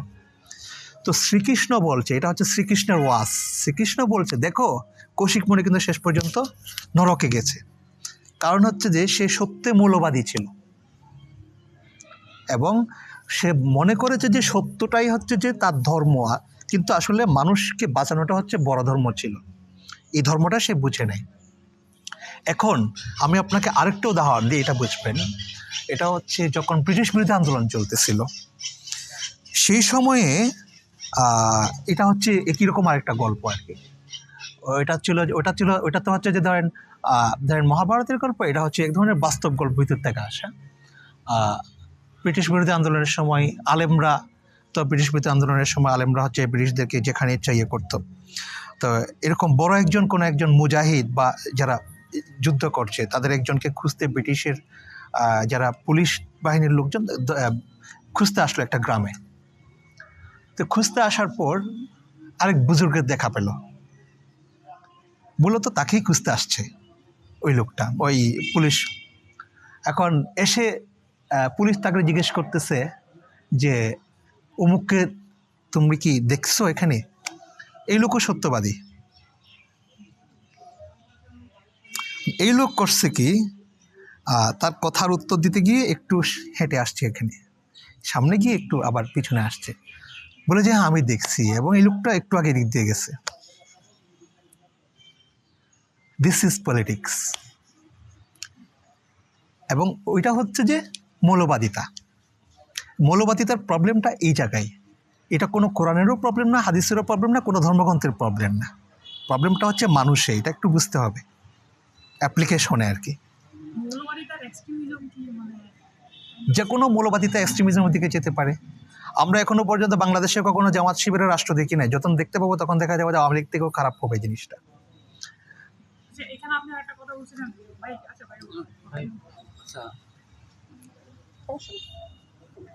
আচ্ছা, এখানে আমার একটা প্রশ্ন ছিল যে রবীন্দ্রনাথ অনেকক্ষণ ধরে আমাদের আড্ডায় নাই আর কি। দরকার ছিল, আসলে দরকার ছিল। তো রবীন্দ্রনাথ নিয়ে যে শিবিরের যে অবস্থানটা দেখি, শিবির কথা আমাদের আর কি। হ্যাঁ, তো এটাকে আপনি বলতে চেয়েছেন বা বুঝতে চেয়েছেন হচ্ছে সাংস্কৃতিক একটা অনভ্যস্ততা হিসেবে।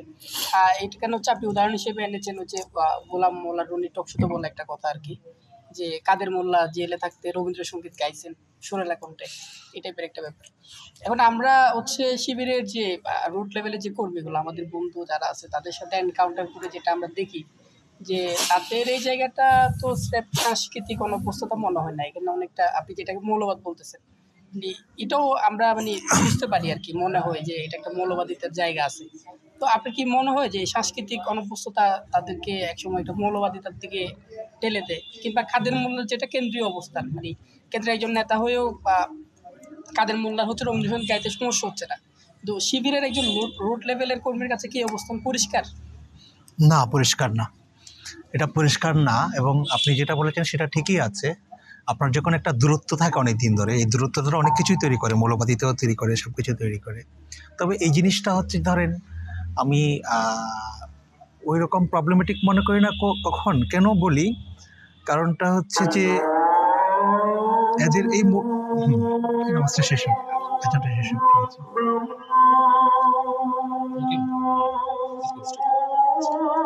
ও আচ্ছা,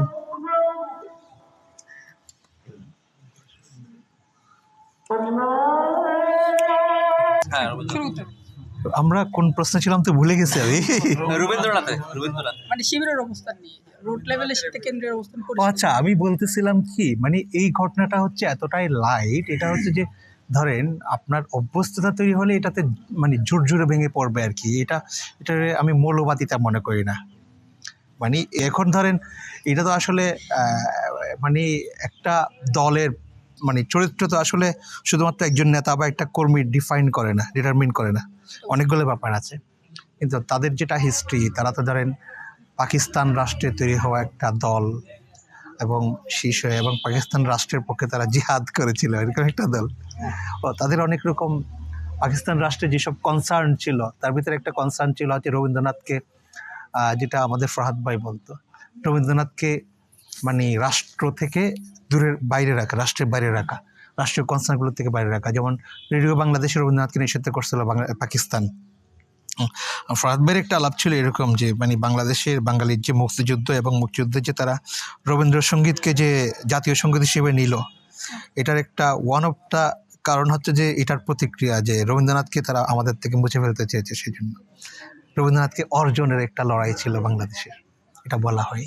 এর উপর আমার ক্রিটিক আছে। এখানে পাকিস্তানের এটা আসছে, তাই আমি কি করি, আপনি হচ্ছে মাটির ময়না এবং তারেক মাসুদের লড়াই শিরোনামে আপনার একটা লেখা আছে। হ্যাঁ হ্যাঁ, ওইখানে আপনি দেখেছেন যে সিনেমা যেটা দেখাইছে যে কাজী চরিত্রটা, উনি হচ্ছে মাদ্রাসা পড়ছে বা উর্দু ভাষার প্রতি একটাই আছে, ওরা পাকিস্তান আন্দোলন করছে বা ওইভাবে পাকিস্তান সৃষ্টি করছে, তো পাকিস্তান ভাঙে যাইতেছে, মানে বাংলাদেশ পাকিস্তান থেকে ক্রমশ বাংলাদেশ হচ্ছে। তো ওইখানে মানে উর্দুর প্রতি একটা আছে, কাজী সাহেবের দরদ আছে বা টান টান আছে পাকিস্তানের প্রতি। তো আবার একই সাথে বাংলাদেশ হইতেছে, এই জিনিসটাতে কাজী সাহেবরা কোনো অবস্থান মানে নিতে পারতেছে না। এইটা কি ওনাদের ওই ধর্মীয়, বা আপনি যেটা বললেন যে ওই আগে পাকিস্তান আন্দোলন করছে, তো ওই অবস্থান পরিবর্তন বা শৈশবের পড়া ওই উর্দু ভাষার প্রীতি, এই এই জাতীয় কোনো ব্যাপার কিনা? না, পাকিস্তান হওয়ার ব্যাপারটা তো তাদের আসলে একটা দীর্ঘ লড়াই সংগ্রামের ব্যাপার ছিল। পাকিস্তান ব্যাপারটাকে আমরা এত দূর থেকে যেভাবে দেখি, ঘটনা তো সেরকম ছিল না। পাকিস্তান ব্যাপারটা ছিল হচ্ছে বাঙালি মুসলমানের আত্মপরিচয়ের আন্দোলন। এটা আমরা এখান থেকে যেভাবে ধরেন বুদ্ধিজীবীরা যেভাবে এটাকে ট্রিট করে, পরিচয় দিতে চায়, এটা সাম্প্রদায়িক ঘটনা হিসেবে, সেরকম কোনো কিছু না। আত্মপরিচয়ের ঘটনা, আত্মপরিচয়ের যেটা মানে লড়াই মানুষের, এটা খুবই গুরুত্বপূর্ণ একটা লড়াই। পাকিস্তান সেই লড়াইয়ের অংশ ছিল। ঘটনা হচ্ছে যে অল্প কয়েকদিনের ভিতরে সে পাকিস্তানটা তাদেরকে ভাঙার জন্য লড়াই করতে হয়েছে। আবার কাজী সাহেবদের দুঃখটা সে জায়গায় ছিল। তো উর্দু ভাষা নিয়ে তাদের তো ধরেন আর আমাদের এখানে এখনো পর্যন্ত অনেকগুলা ধরেন কি বলে যে এলিট সোসাইটিকে দেখি যাদের ফ্যামিলির ভাষাটা হচ্ছে যে উর্দু। ফরুক আহমেদ মনে হয় এক্ষেত্রে একটা ভালো কেস স্টাডি হতে পারে। হ্যাঁ, ফরুক আহমেদ ভালো কেস। রেহমান সোবহান আমি যদি জানি এখনো বাসার মধ্যে উর্দু চর্চা করেন। রেহমান সোবহানরা করেন হইতে পারে, হয় না, তবে জামাল ইসলামরা করতেন, এটা আমার জানা আছে। এই আমাদের আপনাদের এখানকার টিচার জামান নজরুল ইসলাম। তাই, আচ্ছা আচ্ছা, হ্যাঁ হ্যাঁ। জামাত কিন্তু ইয়ের বিরোধী ছিল, পাকিস্তানি ভারত ভাঙার বিরোধী করছিল। হ্যাঁ হ্যাঁ, জামাতের এটা অন্য একটা ঘটনা আছে। জামাতের ঘটনা হচ্ছে তারা যেহেতু মানে আদর্শিক রাজনীতি করছে তারা, তো আদর্শিক রাজনীতি কেন রিজিড আপনারা একটু বুঝেন। এটা হচ্ছে যে আদর্শিক রাজনীতি সবসময় আপনারে কোনো ক্রিয়েটিভ কোনো কিছু করতে দেবে না শেষ পর্যন্ত, যেটার কারণে জামাতকে ঐতিহাসিকভাবে যতগুলা মুসলমানদের ধরেন মুসলমানদের আত্মপরিচয়ের আন্দোলন বলেন বা অন্যান্য আন্দোলন, মানে সবগুলোর বিরোধিতা করতে হয়েছে জামাতকে। জামাত ঐতিহাসিকভাবে পাকিস্তান আন্দোলনের বিরোধিতা করছে, ঐতিহাসিকভাবে বাংলাদেশ হওয়ার বিরোধিতা করছে।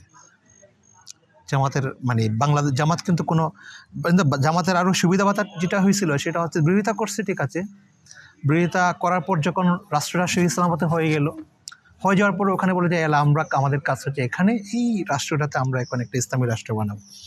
মানে যে রাষ্ট্র গড়ার সময় তোমার কোনো ছিল না, খোঁজ ছিল না, যে রাষ্ট্রের কোনো কনসার্ন ছিল না, ভারতপক্ষে বিরোধিতা করছে, সশস্ত্র বিরোধিতা পর্যন্ত করছে, সেই রাষ্ট্র হয়ে যাওয়ার পর এখন বলতেছে আমরা এখানে ইসলামী রাষ্ট্র প্রতিষ্ঠা করব। তা এটা একটা আছে। আচ্ছা, কাজী সাহেব ধরে এখানে একটু ফিরে যাই, সেটা হচ্ছে কওমি মাদ্রাসা আমার শৈশবের জওয়ানবন্দি, এটাতে আপনি লিখেছেন আর কি যে মানে কওমি মাদ্রাসাগুলোতে তো এখন আমাদের এখানে যে আরবিতে পড়ানো হয় বা ফার্সিতে বা উর্দুতে, তো আপনি বুঝতে চাইছেন হচ্ছে এটা উর্দুর প্রতি কোনো আলাদা ভাষা প্রীতি না, এটা স্রেফ হচ্ছে তাদের রিসোর্সের অভাব আর কি। কিন্তু পাকিস্তানের প্রতি তো তাদের একটা দরদ আছেই, তো এই দুটা ব্যাপার কি কন্ট্রাডিক্ট করে? না, করে না কারণ হচ্ছে যে আপনার ওই মানে আমাদের যেটা কওমি মাদ্রাসার যেটা শিক্ষা ব্যবস্থা, সেটা ট্রেডিশনটাই শুরু থেকে এইভাবেই চলছিল। এটা এমন না যে ধরেন তাদের কোনো রকম মানে পছন্দ ছিল তারা উর্দুতেই করবে, ভাষায় সে করবে, সেরকম কোনো পছন্দ ছিল না। এমন যদি হয়তো তারা একটা ধরেন তাদের অনেকগুলো চয়েসের ভিতর থেকে শুধুমাত্র উর্দুটারে বেছে নিছে এরকম, তো এটা তো আসলে তাদের তো আসলে সিলসিলাটাই ছিল উর্দুর, যেখানে তাদের আর কোনো চয়েসই ছিল না। এখানে আপনি বলতে পারেন না তাদের উর্দু কোনো প্রেম ছিল, তারা এমনকি তারা আরবিতেও বেশি কথাবার্তা তেমন হইতো না, কারণ হচ্ছে অলরেডি আমাদের এখানকার মানুষজন উর্দুতে কথাবার্তা বলতো। তারপর উর্দুতে কথাবার্তা বলার কনসিকুয়েন্স এবং অনেকগুলো কনসিকুয়েন্স তো থাকে, যেমন আপনি দেখবেন একটা গোষ্ঠী ছিল যারা মানে আরবি হরফে বাংলা লেখার কথা বলতো। হ্যাঁ, মানে এগুলো তো এইভাবে প্রভাবিত করে। তো এটা আসলে মানে আমার মনে হয় না কওমি মাদ্রাসার ঘটনাগুলো সেরকম কোনো ছিল আর কি, মানে সচেতন কোনো তাদের পছন্দ ছিল বলে মনে হয় না, এটা কোনো পলিটিক্যাল না।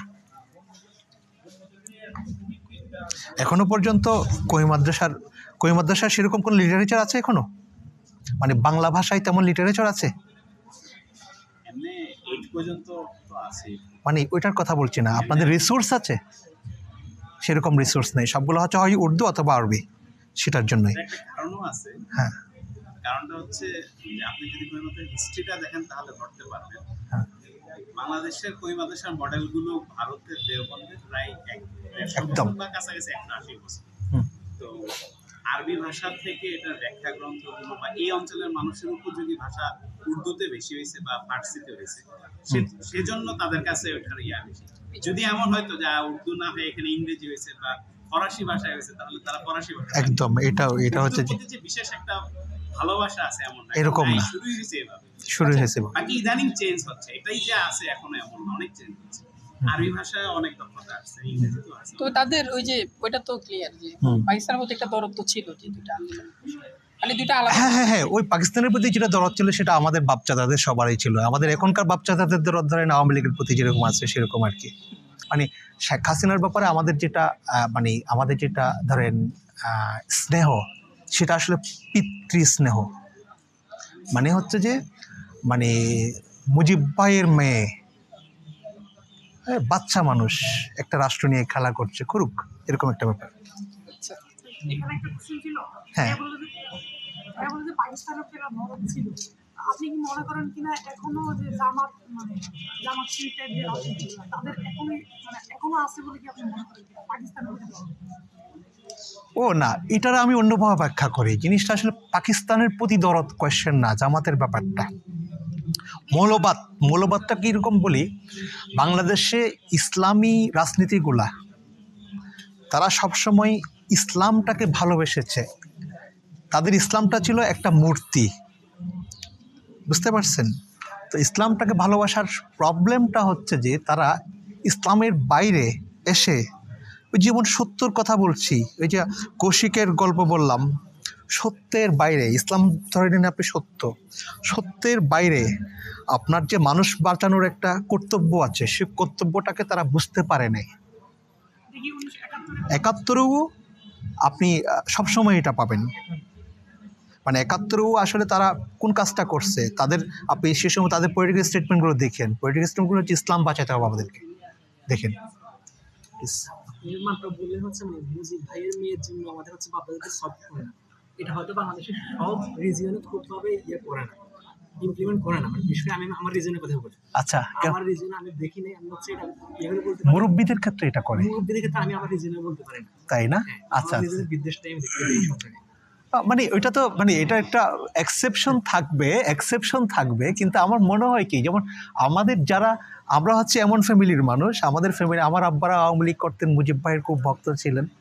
আবার তো আমি আমার মানে ধরেন ওনাদের বন্ধু বান্ধবদের, আব্বা তো নেই, মারা গেছেন, বন্ধু বান্ধবদের যাদেরকে দেখি তাদের ব্যাপারটা হচ্ছে এরকম, মুজিব ভাইয়ের মেয়ে কখনো খারাপ করতে পারে না। মানে তাদের কাছে হাসিনা চেয়েও মুজিব ভাই হচ্ছে অনেক বড় একটা ঘটনা, এবং তার বংশধরের হাতে সবসময় বাংলাদেশ নিরাপদ থাকবে, এরকম একটা ব্যাপার আছে। মানে এটা হচ্ছে একটা প্রফেটিক ব্যাপার আর কি, এটা আর কিছু না।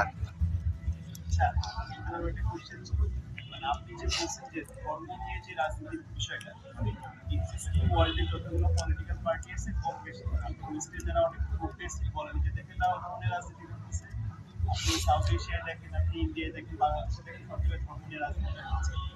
কেউ হয়তো জামাতের মতো দল কিন্তু ধর্মটাকে পুঁজি করে রাজনীতি করছে, যে ওরা হয়তো মুখে বলতেছে না, বাইতে বড় বা বাইরে ধর্মটাকে ইউজ করতেছে।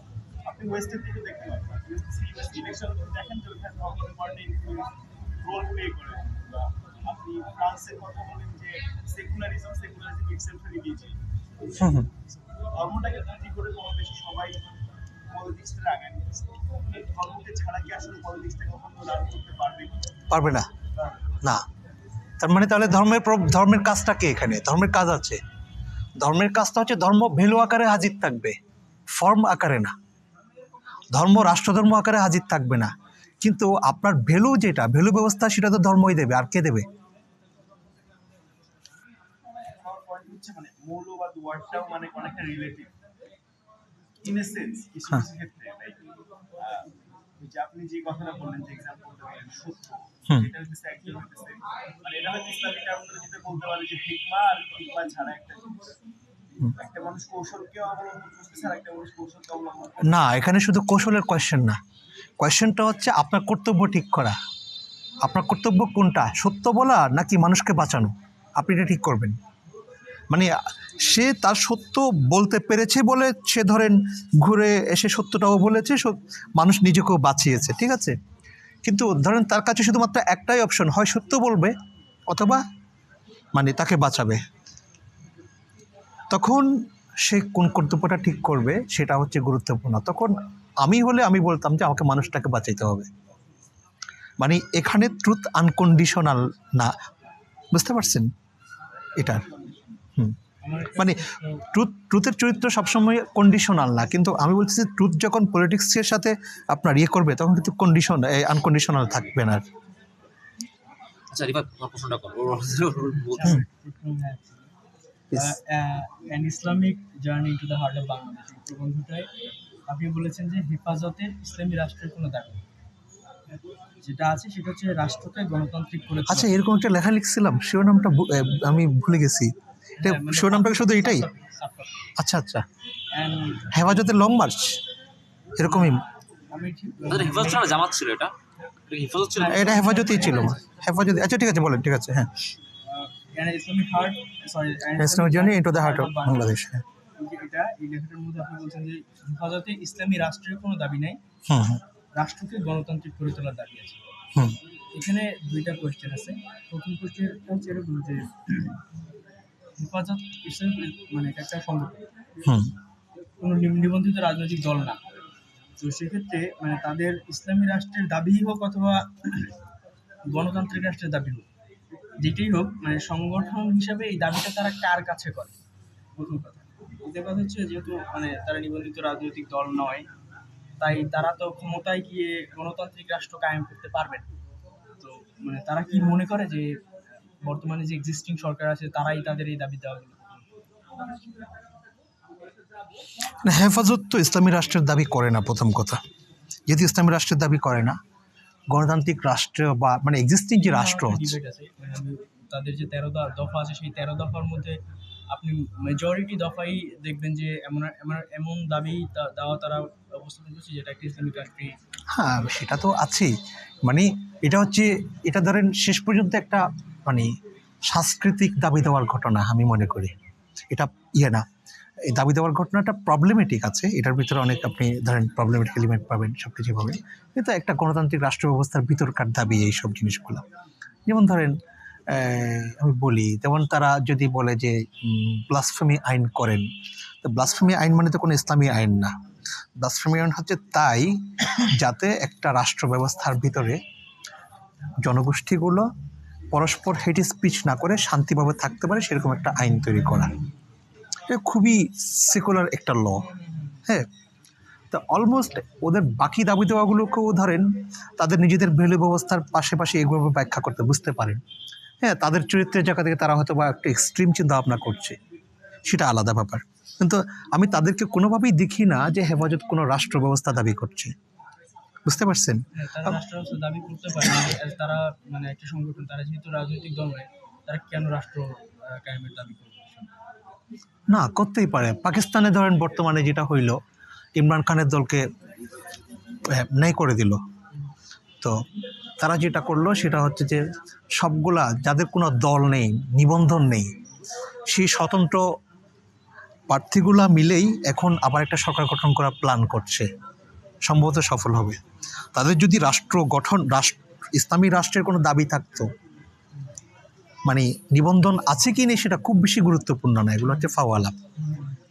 তাদের পলিটিক্সটা কি সেটা হচ্ছে গুরুত্বপূর্ণ। তাদের পলিটিক্সটার ভিতরে আমি কোনোভাবেই ইসলামী রাষ্ট্র হইতে হবে সেরকম কোনো দাবি দেওয়া দেখি না।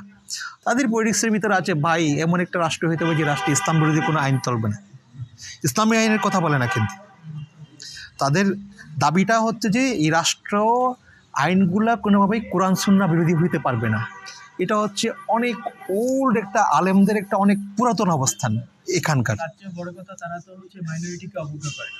যেমন যেমন আপনি দেখতে পান যে ধরেন ভাস্কর্যের যে সংস্কৃতি, এই সংস্কৃতিটা অবজ্ঞা করে।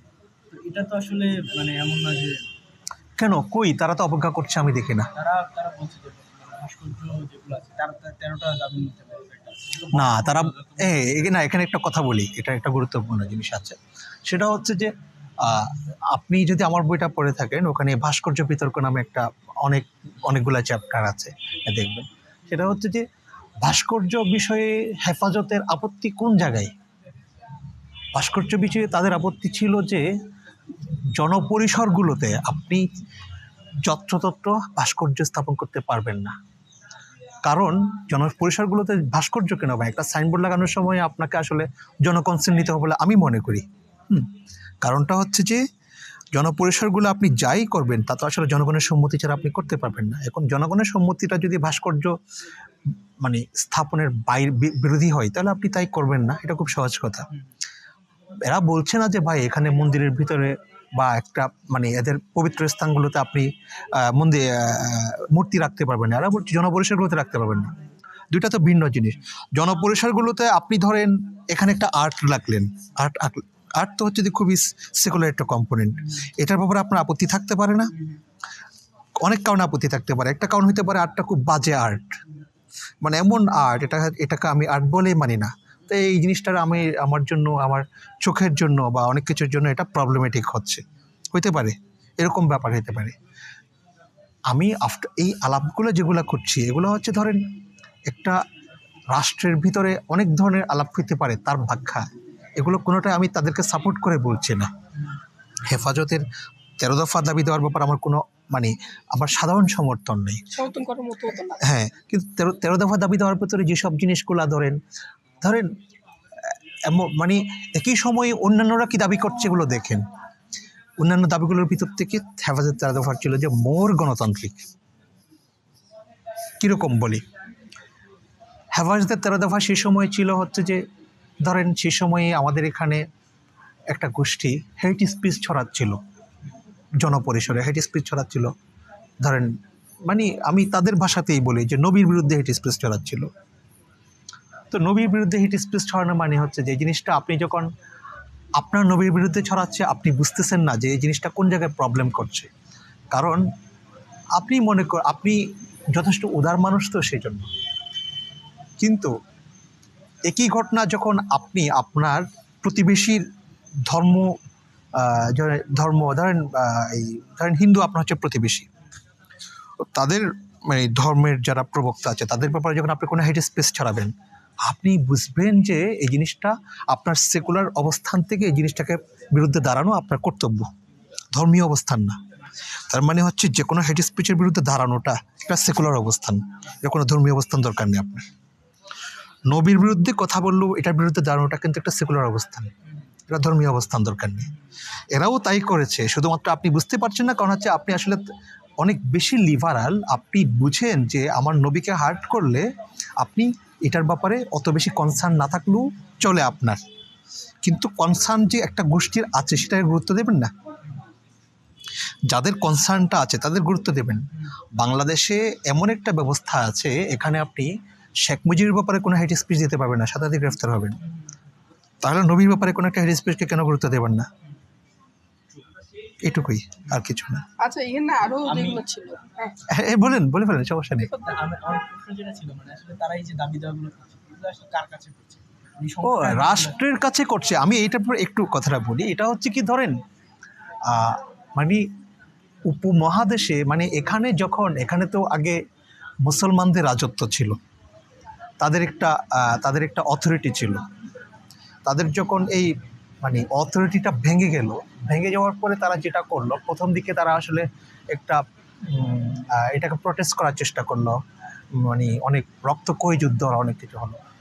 তা একটা পর্যায়ে এসে তারা যেটা সিদ্ধান্ত নিল, মুসলমানদের আলেমরা যেটা সিদ্ধান্ত নিল সেটা হচ্ছে যে তারা আসলে এটার ব্যাপারে কতগুলো শর্তের ভিত্তিতে এটার ব্যাপারে একটা শান্তিমূলক অবস্থান রাখবে। মানে ইংরেজ সরকারের সাথে তারা কোনো যুদ্ধে যাবে না। তো সেই সময়ে মুসলমানদের ভিতরে একটা মানে তাদের তর্কগুলো ডিসিশন হইতে হচ্ছে কতগুলো ভিত্তিতে। যেমন মুসলমানরা সারাক্ষণ সবসময় চিন্তা করতো, সবসময় এটার কর্তব্যগুলো ভাবতো কোরআন হাদিস অনুসারে। তো মানে সে সময় মুসলমানদের কর্তব্য ঠিক করতো কি, ধরেন আমরা তো এখন ইংরেজদের অধীন আছি, এখন আমাদের উপর জিহাদ ফরজ কি ফরজ না। তা এখন মুসলমানদের একটা মানে আলেমদের একটা বড় গ্রুপ ঠিক করলো আমাদের উপর, আমরা এখন হচ্ছে যে আপনি মুসলমানদের এদের ইয়েতে কতগুলো শব্দ হয়, যেমন দারুল হরব টাইপ একটা শব্দ হয়, এটা হচ্ছে যে শত্রু দেশ। তো এদের একটা গ্রুপ সিদ্ধান্ত নিল যে আমাদের এটা তো দারুল হরব না, মানে শত্রু দেশ না, কোনো অর্থে শত্রু দেশ না। ওরা শত্রু দেশের ডেফিনিশন ঠিক করলো হচ্ছে যে যেখানে আমরা আমাদের ইবাদতগুলা স্বাধীনভাবে করতে পারবো, এটা সেই দেশগুলা শত্রু দেশ না। যেহেতু বাংলাদেশে ইংরেজ শাসনের ভিতরেও আমরা আমাদের ইবাদত বেসিক জিনিসগুলা স্বাধীনভাবে পালন করতে পারছি, আইন কানুনের ভিতরে কোনো ইসলাম বিরোধী কোনো কম্পোনেন্ট থাকছে না, তাহলে এটা হচ্ছে শত্রু দেশ না। তারা এটার ভিত্তিতে মানে ইংরেজদের সাথে জিহাদ দরকার নেই বললো, জায়েজ নেই বললো। আরেকটা গ্রুপ বললো যে না, এটা হচ্ছে দারুল হারব, মানে শত্রু দেশ। তো এই শত্রু দেশ কিন্তু তার সাথে তাও জিহাদ ফরজ না। কেন ফরজ না? কারণ হচ্ছে এখানে আমি আমার মানে কি বলে এই ইবাদত বন্দী এগুলো স্বাধীনভাবে করতে পারছি, আবার কোনো ইসলাম বিরোধী কোনো আইন নেই। তার মানে উভয় গ্রুপ মোটামুটি একটা পর্যায়ে এই সিদ্ধান্ত আসলো যে আসলে এটা দারুল হরব হোক বা এটার কি বলে বিপরীতটা কি দারুল ইসলাম হোক, কিন্তু এখানে জিহাদ ফরজ না। এটা আপনি বুঝতে পারবেন, এই ঘটনাটার আরও একটু অ্যাডভান্স ভার্সনটা বুঝতে পারবেন। রিসেন্টলি দেওবন্দের আলেমরা মানে ইন্ডিয়াতে আপনি গরুর মাংস খাবেন কি খাবেন না এই ধরনের একটা ফতোয়া দিয়েছেন। এটা একটু পরে নিন, তাহলে বুঝতে পারবেন, মানে এটার ফিলোসফিটা বুঝতে পারবেন কোন জায়গা থেকে হয়। তো দেখবেন যে হিস্ট্রিক্যালি মুসলমানরা এই শর্তগুলো ঠিক করছে যে আমরা একটা রাষ্ট্রের অধীনে থাকবো, যে রাষ্ট্রে আমাদের কোনো কন্ট্রিবিউশন থাকবে না, মানে আমাদের ডোমিনেন্সি থাকবে না, কোনো ইসলামী রাষ্ট্র হবে না, কিন্তু ইসলাম বিরোধী রাষ্ট্র হইবে না। হেফাজতও ঠিক একই সিলসিলার মানুষ, এরাও সবসময় একই কাজটাই করে যাচ্ছে যে আমরা এই বাংলাদেশ রাষ্ট্রে মেনে নেব, কোনো রাজনীতিতে অংশগ্রহণ করব না, পলিটিক্স করবো না মানলাম, কিন্তু খবরদার যদি ইসলাম বিরোধী কোনো ইয়ে হয় তাহলে কিন্তু এই রাষ্ট্রের ব্যাপারে আমরা খুব কনসার্ন থাকবো, এটা হচ্ছে তাদের কথা, এটা হচ্ছে কনসার্ন। এবং সেই জায়গা থেকে আপনি দেখবেন যে কিছুদিন পর পর মানে আলেম ওলামাদের সাথে বা এই ইসলামিক জোট বা এই ধরনের এগুলোর সাথে একটা বিখ্যাত ঘটনা আছে, ওই আওয়ামী লীগের সাধারণ সম্পাদক আব্দুল জলিলের একটা চুক্তি হয়েছিল যে আওয়ামী লীগ কখনো কোনো রকম কোরআন সুন্নাহ বিরোধী আইন করবে না বলে একটা চুক্তি হয়েছিল। হ্যাঁ, তো এই ঘটনাগুলো হচ্ছে ওইটার সিলসিলা। এখন তারা এর চেয়ে মোর পলিটিক্যাল না, এটুকুই আমার বোঝাপড়া আর কি, এটা ব্যাপারে। আচ্ছা, এখানে আরেকটু ব্যাপার একটু ক্লিয়ার হয়নি, সেটা হচ্ছে মানে তারা তো হচ্ছে কাদিয়ানীদের অমুসলিম ঘোষণা বা তাদের প্রচার প্রসার বন্ধ এই ধরনের দাবিও করেছিল। তো আসলে সরকার এখানে ঠিক কি করতে পারতো, সরকার বলি বা রাষ্ট্র বলি, মানে তাদেরকে কিভাবে আসলে মোকাবেলা করতে পারতো? এটা আসলে আমি মানে সরকার কীভাবে করতে জানা নেই আমার, তবে আমি মনে করি যে ধরেন এটা তাদের অনুচিত কাজ, কাদিয়ানীদেরকে মুসলিম ঘোষণা করা একটা রাষ্ট্রের কাজ না। মানে আপনি মুসলমান না, এটা যদি একটা রাষ্ট্র ঠিক করে দেওয়ার জন্য ধরেন অথরিটিটা নেই, তার মানে যে কোনো মুহূর্তে রাষ্ট্র যারেই তার শত্রু মনে করবে তারই অমুসলিম ঘোষণা দিয়ে কতল করে ফেলতে পারবে। এটা তো রাষ্ট্রের দায়িত্ব দিতে পারেন না। আপনি মনে করেন ভালো হয়েছে, এটার অনেক মানে এটার ব্যাপারে আমাদের অনেক অবস্থান আছে বা ভালো খারাপ মন্দ অনেক কিছু, কিন্তু রাষ্ট্রের এতে দেওয়া যাবে না আর কি। আচ্ছা ভাই, আপনি যে পাকিস্তানের সমঝোতা আপনি নিয়ে যেটা বললেন ওটার সাথে মানে আমি বাংলাদেশের সাথে একটু কম্পেয়ার করে এটা বলতে চাচ্ছি। তো আপনি যেটা জানেন এটা হচ্ছে যে এখন পিটিআই সব চাষি পাইছে, কিন্তু ওরা আনফরচুনেটলি সরকারকে মানে গঠন করতে পারতেছে না, কারণ হচ্ছে তারা একক বেশি আসন পায় না, বা ও যেটা বললো যে ওদের মানে দল নাই স্বতন্ত্রের সাথে যেটা পাইছে। তো কিন্তু পিটিআই আপনি যদি দেখেন লাস্ট 2 বছর যাবো বা লাস্ট 1 বছর কারাগারে কোনো পলিটিক্যাল অ্যাক্টিভিটি নাই, এটাই আমাদের বিএনপির সাথে মিলানো যায় যে আমাদের খালেদা জিয়া রাজনীতির বাইরে বা মকবুল ইসলাম কারাগারে। তারপরও ইমরান খান জাস্ট কি করছে, উনি জাস্ট এআই দিয়ে একটা ভিডিও করে জাস্ট দেশের মানুষের মতো চলাইছে, ওইটার মাধ্যমে উনি একটা মানে বিপ্লব ঘটাইছে, যে যেটা হচ্ছে যে পাকিস্তানের জনগণ পিটিআইকে ভোট দিচ্ছে, ওরা হচ্ছে সব শাসনদারি 79 আসনদারি, ওরা যে পিএমএল আর পিপিপির মানে ওরা হচ্ছে সরকার গঠন করতেছে এখন। তো ওই পিটিআর জায়গায় বাংলাদেশে বিএনপি থাকতে পারতো কি, মানে আপনি কি মনে করেন যদি বিএনপি থাকতো, যেহেতু বিএনপি অলরেডি একটা জোট করা আছে আমাদের সাথে মানে আগে যেটা ছিল, তো পিটিআই এখন সরকার গঠন করতে পারতেছে না কারণ তাদের কোনো জোট নাই, তাদের কোনো নিবন্ধন নাই, এজন্য মানে না এটা না, ওই জায়গায় না। আচ্ছা অন্য থাকতে পারবো নিয়ে থাকতে পারে, কিন্তু এটা তো একটা ফ্যাক্টর যে তাদের হচ্ছে যে কি কোনো একটা মানে গ্রুপ নাই, কারণ এখানে পিএমএল পিপিপি ওরা সরকার গঠন করতেছে, জোট করার পর ওরা হচ্ছে বিজয়ী হচ্ছে বা ওদের পিছন থেকে সাপোর্ট আছে বা সেনাবাহিনী সাপোর্ট, যাই হোক ওরাই সরকার গঠন করতে চাচ্ছে। তো আমার মনে হচ্ছে পিটিআই জায়গায় কোনোভাবে বিএনপি আসতে মানে বাংলাদেশে আসতে পারতো, মানে বিএনপি এর অনুসন্ধান করা সম্ভব ছিল ওদের পক্ষে জনগণকে নেয়া, যেটা পাকিস্তান হয়েছে। হ্যাঁ, পিটিআইয়ের মতো যদি বাংলাদেশে বিএনপির এক ধরনের পরিশ্রম থাকতো হয়তো বা হইতে পারতো। তো পিটিআইয়ের তো আসলে সেই পরিশ্রমটা মানে বাংলাদেশে বিএনপির পিটিআইয়ের মতো করে স্যাক্রিফাইসটাও নেই, সেরকম পরিশ্রমটাও নেই। পিটিআইয়ের ঘটনাটা আবার আরেকটা জিনিসটা ব্যাখ্যা করে, পিটিআই ওখানে পাকিস্তানের যেটা ট্রেডিশনাল যে রাজনৈতিক দলগুলো ছিল তাদের যদি বিএনপির মতো পজিশন হয় তারা হয়তো ওখান থেকে এভাবে সার্ভাইভ করতে পারতো না। ইমরান খান সার্ভাইভ করতে পারতেছে কারণ হচ্ছে ইমরান খান অলরেডি হচ্ছে সদ্য নতুন একটা দল, এবং এই দলটা হচ্ছে যে আসলে লড়াই এক ধরনের করে তাদের নতুন মানে ধরেন এটা হচ্ছে যে এক ধরনের জিয়াউর রহমানের নতুন বিএনপি যখন করেছে সেই সময়কার ঘটনার মতো, মানে ইমিডিয়েট একটা এটার এটা এদের এখনো রাজনৈতিক স্পিরিটটা মরে যায় না আর কি, মানে ওদের কোনো কিছু এখনো শুকায় নাই।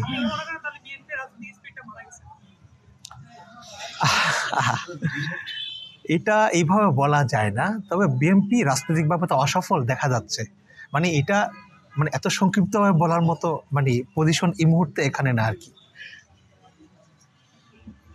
আচ্ছা, এই নির্বাচন নিয়ে প্রশ্ন আসলে আমার তখন আপনার একটা স্ট্যান্ড জানার খুব ইচ্ছা, মানে আপনি আপনার একটা আমার টপিকটার নাম ভুলে গেছি, আপনি বলছিলেন তত্ত্বাবধায়ক সরকার শব্দের আগে আপনি অগণতান্ত্রিক তত্ত্বাবধায়ক সরকার, মানে এটা বোঝা গেল যে তত্ত্বাবধায়ক সরকার সময় আপনার একটু কি বলে নেগেটিভ মাইন্ডসেট একটু আছে।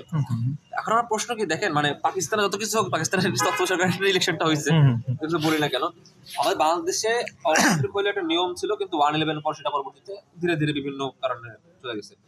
আপনি কি মনে করেন যে তত্ত্বাবধায়ক সরকার যদি আমরা বিলুপ্ত করে ফেলি, অলরেডি আমাদের 2-3 ইলেকশন হয়ে গেল দলীয় সরকার আন্ডারে, এবং এটার ফলাফল কি হয়েছে আমরা সবাই জানি, দেখছি। তো তত্ত্বাবধায়ক সরকারের বিরুদ্ধে আপনার যে একটা স্ট্যান্ড ছিল, মানে আপনার অগণতান্ত্রিক বলতে চাচ্ছেন, এবং কিছুটা মানে আপনার লেখার ধাজ দেখে মনে হচ্ছে যে আপনি এটার বিরোধিতা করতেছেন কিছুটা, নিরব হোক সরব হোক।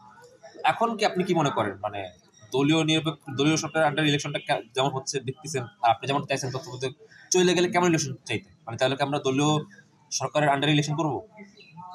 না, এখানে একটা ঘটনা হচ্ছে কি, মানে আমার অবস্থানটা আরো বেশ পরিষ্কার। তত্ত্বাবধায়ক সরকারের ব্যাপারে আমাদের যেটা ক্রিটিক, এটাও খুব পরিষ্কার ছিল। সেটা হচ্ছে যে আসলে কিছু লুপ আমরা ধরছিলাম, করছিলাম। লুপগুলো ছিল যে, যেমন ধরেন মানে তত্ত্বাবধায়ক সরকার যেটা ব্যবস্থা, এটা তো আসলে মানে শুধুমাত্র বাংলাদেশে মানে রাজনৈতিক দলগুলো ব্যর্থ হচ্ছে সেই জায়গার বাইরেও আরেকটা নতুন ঘটনা তৈরি করছিল। সেটা আমি বলি যে, ধরেন বিচার বিভাগের অভিজাততন্ত্র তৈরি করছিল, যেখানে একটা ফেরেশতা ব্যবস্থা তৈরি করছিল। মানে আমাদের ভিতরে একটা ভাব তৈরি করছিল যে বাংলাদেশে বিচারকরা হচ্ছে ফেরেশতা। তো সুতরাং ফেরেশতাদের অধীনে ছাড়া কারো অধীনে কোনো নির্বাচন সঠিক হইতে পারে না। এই কারণে যেটা হয়েছে, আমাদের এখানে একটা অভিজাত বিচার, এটার মানে বিচার বিভাগের অভিজাততন্ত্র বলতেছি, বাংলাদেশে তো সেই ধরনের কোনো অভিজাততন্ত্র আসলে নেই, কিন্তু মানে এটার সাথে কিছুটা ধরেন রিলেটেড আর কি। রিলেটেড অর্থে কখন বিচার বিভাগ এমন একটা পাওয়ার তৈরি হয়েছিল, তারা যখন তখন ধরেন আপনি রাস্তা দিয়ে যাচ্ছেন, আপনার পাশ দিয়ে একটা বিচারকের গাড়ি যাচ্ছে, তো আপনি বিচারক গাড়িটাকে যে সালাম দিলেন না, বিচারক করলো কি, মানে ওই হাইকোর্টে গিয়ে আপনাকে তলব করলো যে সালাম কেন দিলেন না, এবং আদালত অবমাননার মামলা করলো। এই ঘটনাগুলো অহরহ হচ্ছিল তখন। এমন মানে সবচেয়ে মানে আমাদের এখানে ধরেন বর্তমান রাষ্ট্র ব্যবস্থাগুলোতে যাদেরকে ধরেন খুবই সম্মানিত লোকজন হিসেবেই ধরা হয়, সে ধরনের মানুষজনগুলো দাঁড় করায় রাখছে ঘন্টার পর ঘন্টা শাস্তিস্বরূপ, কারণ তারা আদালত অবমাননা করছে।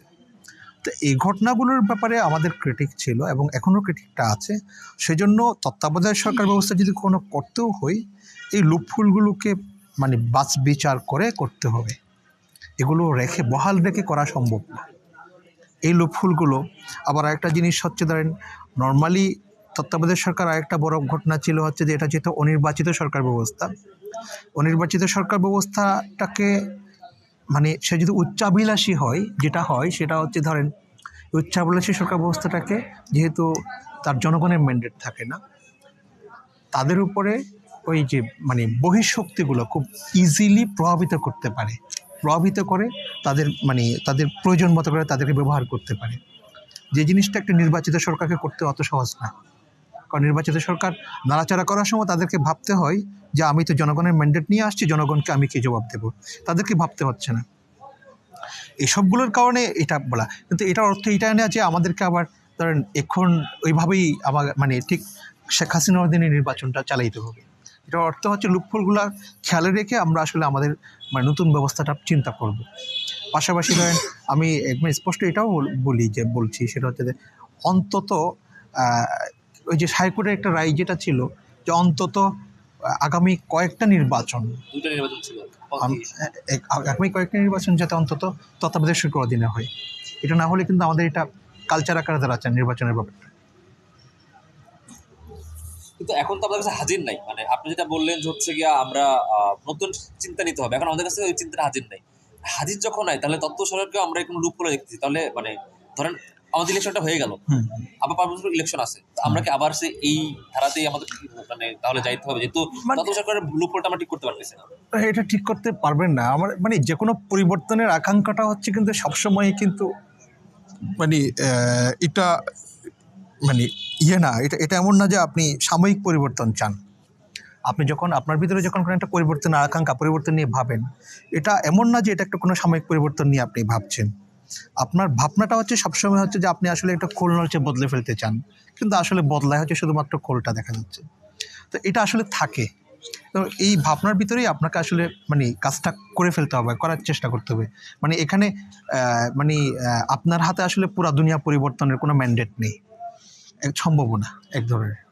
দুনিয়াটা না হইলেও তো আমার দেশটা ভাবতে হইতেছিল। আচ্ছা, এই তো আপনি বলছেন তত্ত্বাবধায়ক সরকারের যে বিচারকদের যে একটা ক্ষমতা দিছে, তো এইটার কারণে বর্তমানে মানে বিচারকরা যে ফেরেশতা ব্যবস্থাটা জুরিস্ট্রিক্সি বলতেছি আমরা যেটা, ফেরেশতা ব্যবস্থাটা ভাঙতে হবে। জুরিস্ট্রিক্সি ভাঙতে হবে এটা। এই একটা ভালোই আলাপ হচ্ছে গত সপ্তাহে খালিদ মহিউদ্দিনের যে টক শোটা আছে, খালিদ মহিউদ্দিন জানতে চায়, তো ওখানে হচ্ছে কি আপনার একটা সাবেক জজ কোর্টের একজন বিচারক আছে, তো সে বলছে মানে তার যেটা দাবি ছিল যে সুরাজনীতি হলে সুশাসন বা আইন শাসন হবে। আচ্ছা, ঠিক আছে, এখন আপনি কোনটা আগে মনে করছেন, মানে আমাদেরকে কি সুশাসন দরকার না সুরাজনীতি দরকার? এখন আমাদের দেখতেছি বিচার অবস্থার যে বর্তমানে যে অবস্থা, মানে খুব একটা ভালো আমরা আশা দেখি না এখান থেকে।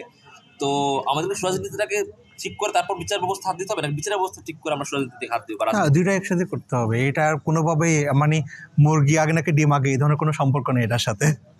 মানে আগে ধরেন এটা এমন না যে আগে আমরা রাজনীতি ঠিক করব তারপর সুশাসন হবে, ঘটনা সেরকম না আসলে। মানে একই সাথে আপনার লড়াইটা হবে হচ্ছে যে ধরেন মানে রাষ্ট্রটা পরিবর্তন করতে হবে, একই সাথে আপনার রাজনীতিটাকেও ঠিক করতে হবে। এটা সমান্তরাল একটা ঘটনা। তো যোগ্যতাভাবে তো সম্ভব না, আমি তো একটা প্রায়োরিটাইজ করতে হবে, কারণ দুইটা করতে গেলে দেখা যাবে আমি তখন দুই নৌকা পা দিয়ে।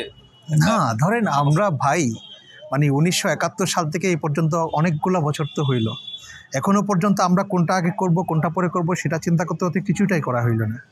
আসলে শুরুটা করে ফেলতে হবে। আচ্ছা ভাই, আমরা শেষ করলে ভালো হচ্ছে।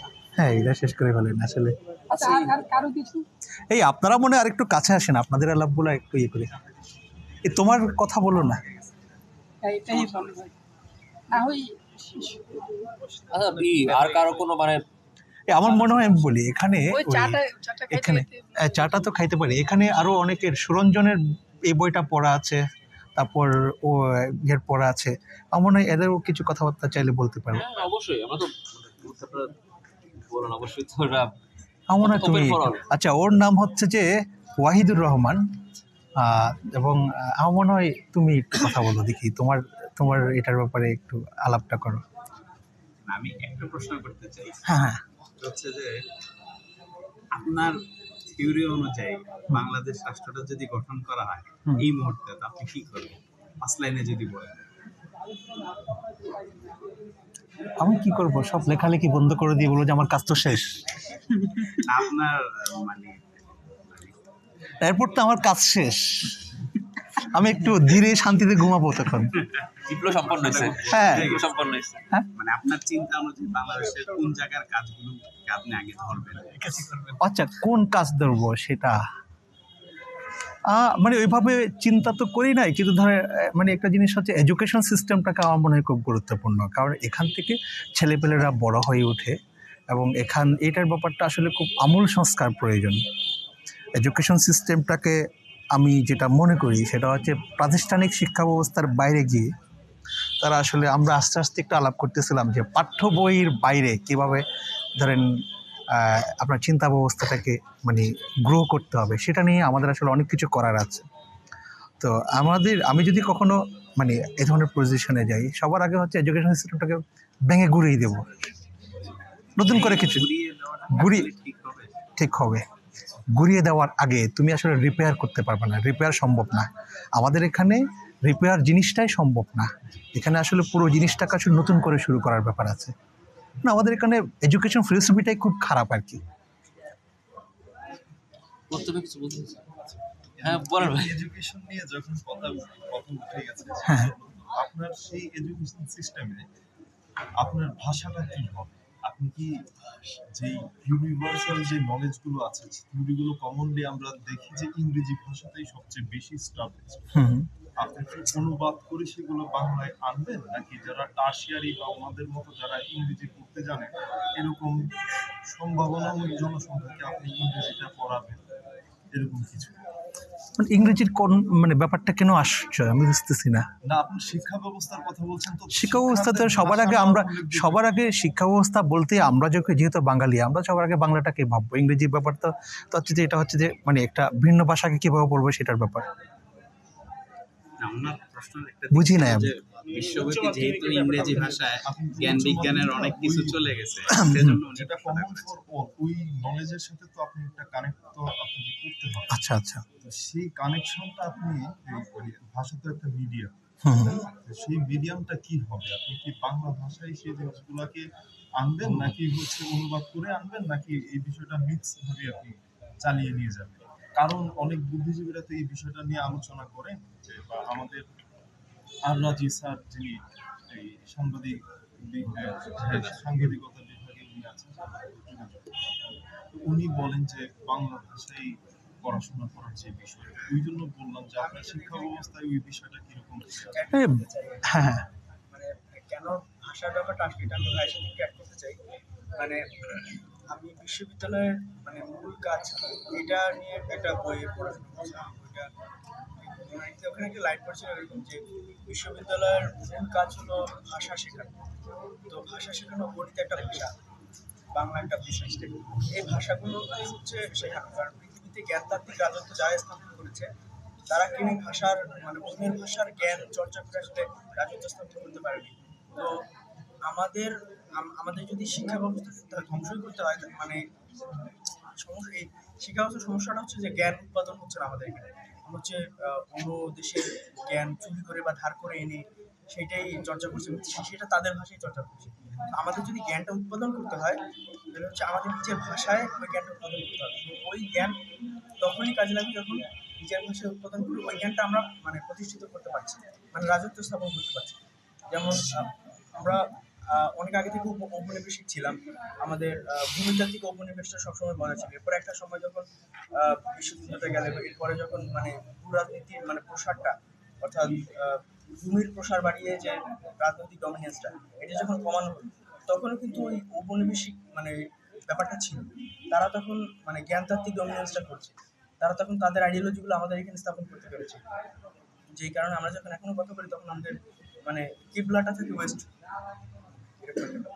তো ভাইয়ের সাথে আমি যেটা অ্যাড করতে চাই যে ভাই যে প্রশ্নটা বলে যে আমরা আসলে কি বাংলায় আমরা যদি এরকম কোনো সংস্কার করি বা আমরা যদি পুনর্গঠন করি তাহলে আমরা কি মানে আমাদের বাংলা ভাষায় করবো কিনা বা মানে বাংলা ভাষার ব্যাপার তো সবসময় প্রেফারেন্স একটা থাকবেই, যেহেতু আমরা বাংলাভাষী। তো মানে এটা একেবারে প্রাথমিক কাজ হবে বলে আমার মনে হয় না আর কি। মানে যতক্ষণ পর্যন্ত না আপনার নিজের ভাষার রিসোর্সটা যথেষ্ট পূর্ণ না হবে ততক্ষণ পর্যন্ত আপনাকে আসলে শেষ পর্যন্ত মানে অন্যান্য ভাষাগুলো হেল্প নিতে হবে। এটার জন্য আমার আপাতত কোনো মৌলবাদিতা দরকার নেই মনে হয়, অদরকারি। আচ্ছা, এই বাংলাটাকে আমরা মানে আমি যখন যেমন আর রাজির কথা বলছে, তো মানে আমার মনে হয় না যে মানে বাংলা ভাষা সম্পর্কিত তাদের কোনো মৌলিক প্রস্তাবনা আছে। দুশ্চিন্তা আছে, দুশ্চিন্তাদের কোনো লাভ নেই রে ভাই। আচ্ছা, আমরা কোন বাংলা অ্যাংজাইটি আর কি দরকার নেই। হ্যাঁ, বাংলা ভাষাকে আমরা এই কলকাতাকে দিন বাংলা ভাষার উপর আমাদের মুখে বাংলাটা নেব, এটা গুরুত্বপূর্ণ। ওইটা মানে ওইটা হচ্ছে যে কোন বাংলা ভাষাটা আপনারা নেবেন এটা নিয়ে আসলে ভাবারই দরকার নেই। কারণ হচ্ছে যে আমাদের একটা ভাষা ঠিক হয়ে আছে, এটা কলকাতার ভাষা না, মুসলমানি ভাষা। মানে মুসলমানি বাংলা ভাষা একটা আছে, সেটা হচ্ছে যে কীরকম, সেটা হচ্ছে যে আমাদের এখানে এই অঞ্চলের মানুষের ভাষা এবং কলকাতার মানুষের ভাষার ভিতরে একটা আকাশ পাতাল তফাৎ আছে। এই ভাষাটা আমি আলাদাভাবে মানে ডিফাইন করার কিছু নেই, এটা হচ্ছে অলরেডি ডিফাইন্ড হয়ে আছে, বুঝতে পারছেন? মানে এটার তফাৎ কলকাতার লোকজন কোনো বাংলার মানুষজনকে দেখা হলে তাদের ব্যাপারে বলে যে এটা হচ্ছে বাঙ্গাল আসছে, ওখানকার একটা গোষ্ঠী এভাবে ডিফাইন্ড হয়ে আছে। এই জিনিসটা সেরকম। আমাদের এই ভাষাটা হচ্ছে অনেকটা ধরেন মানে বাঙালি মুসলমান আছে, নমশূদ্র আছে, এদের সবার মিক্সড একটা ভাষা।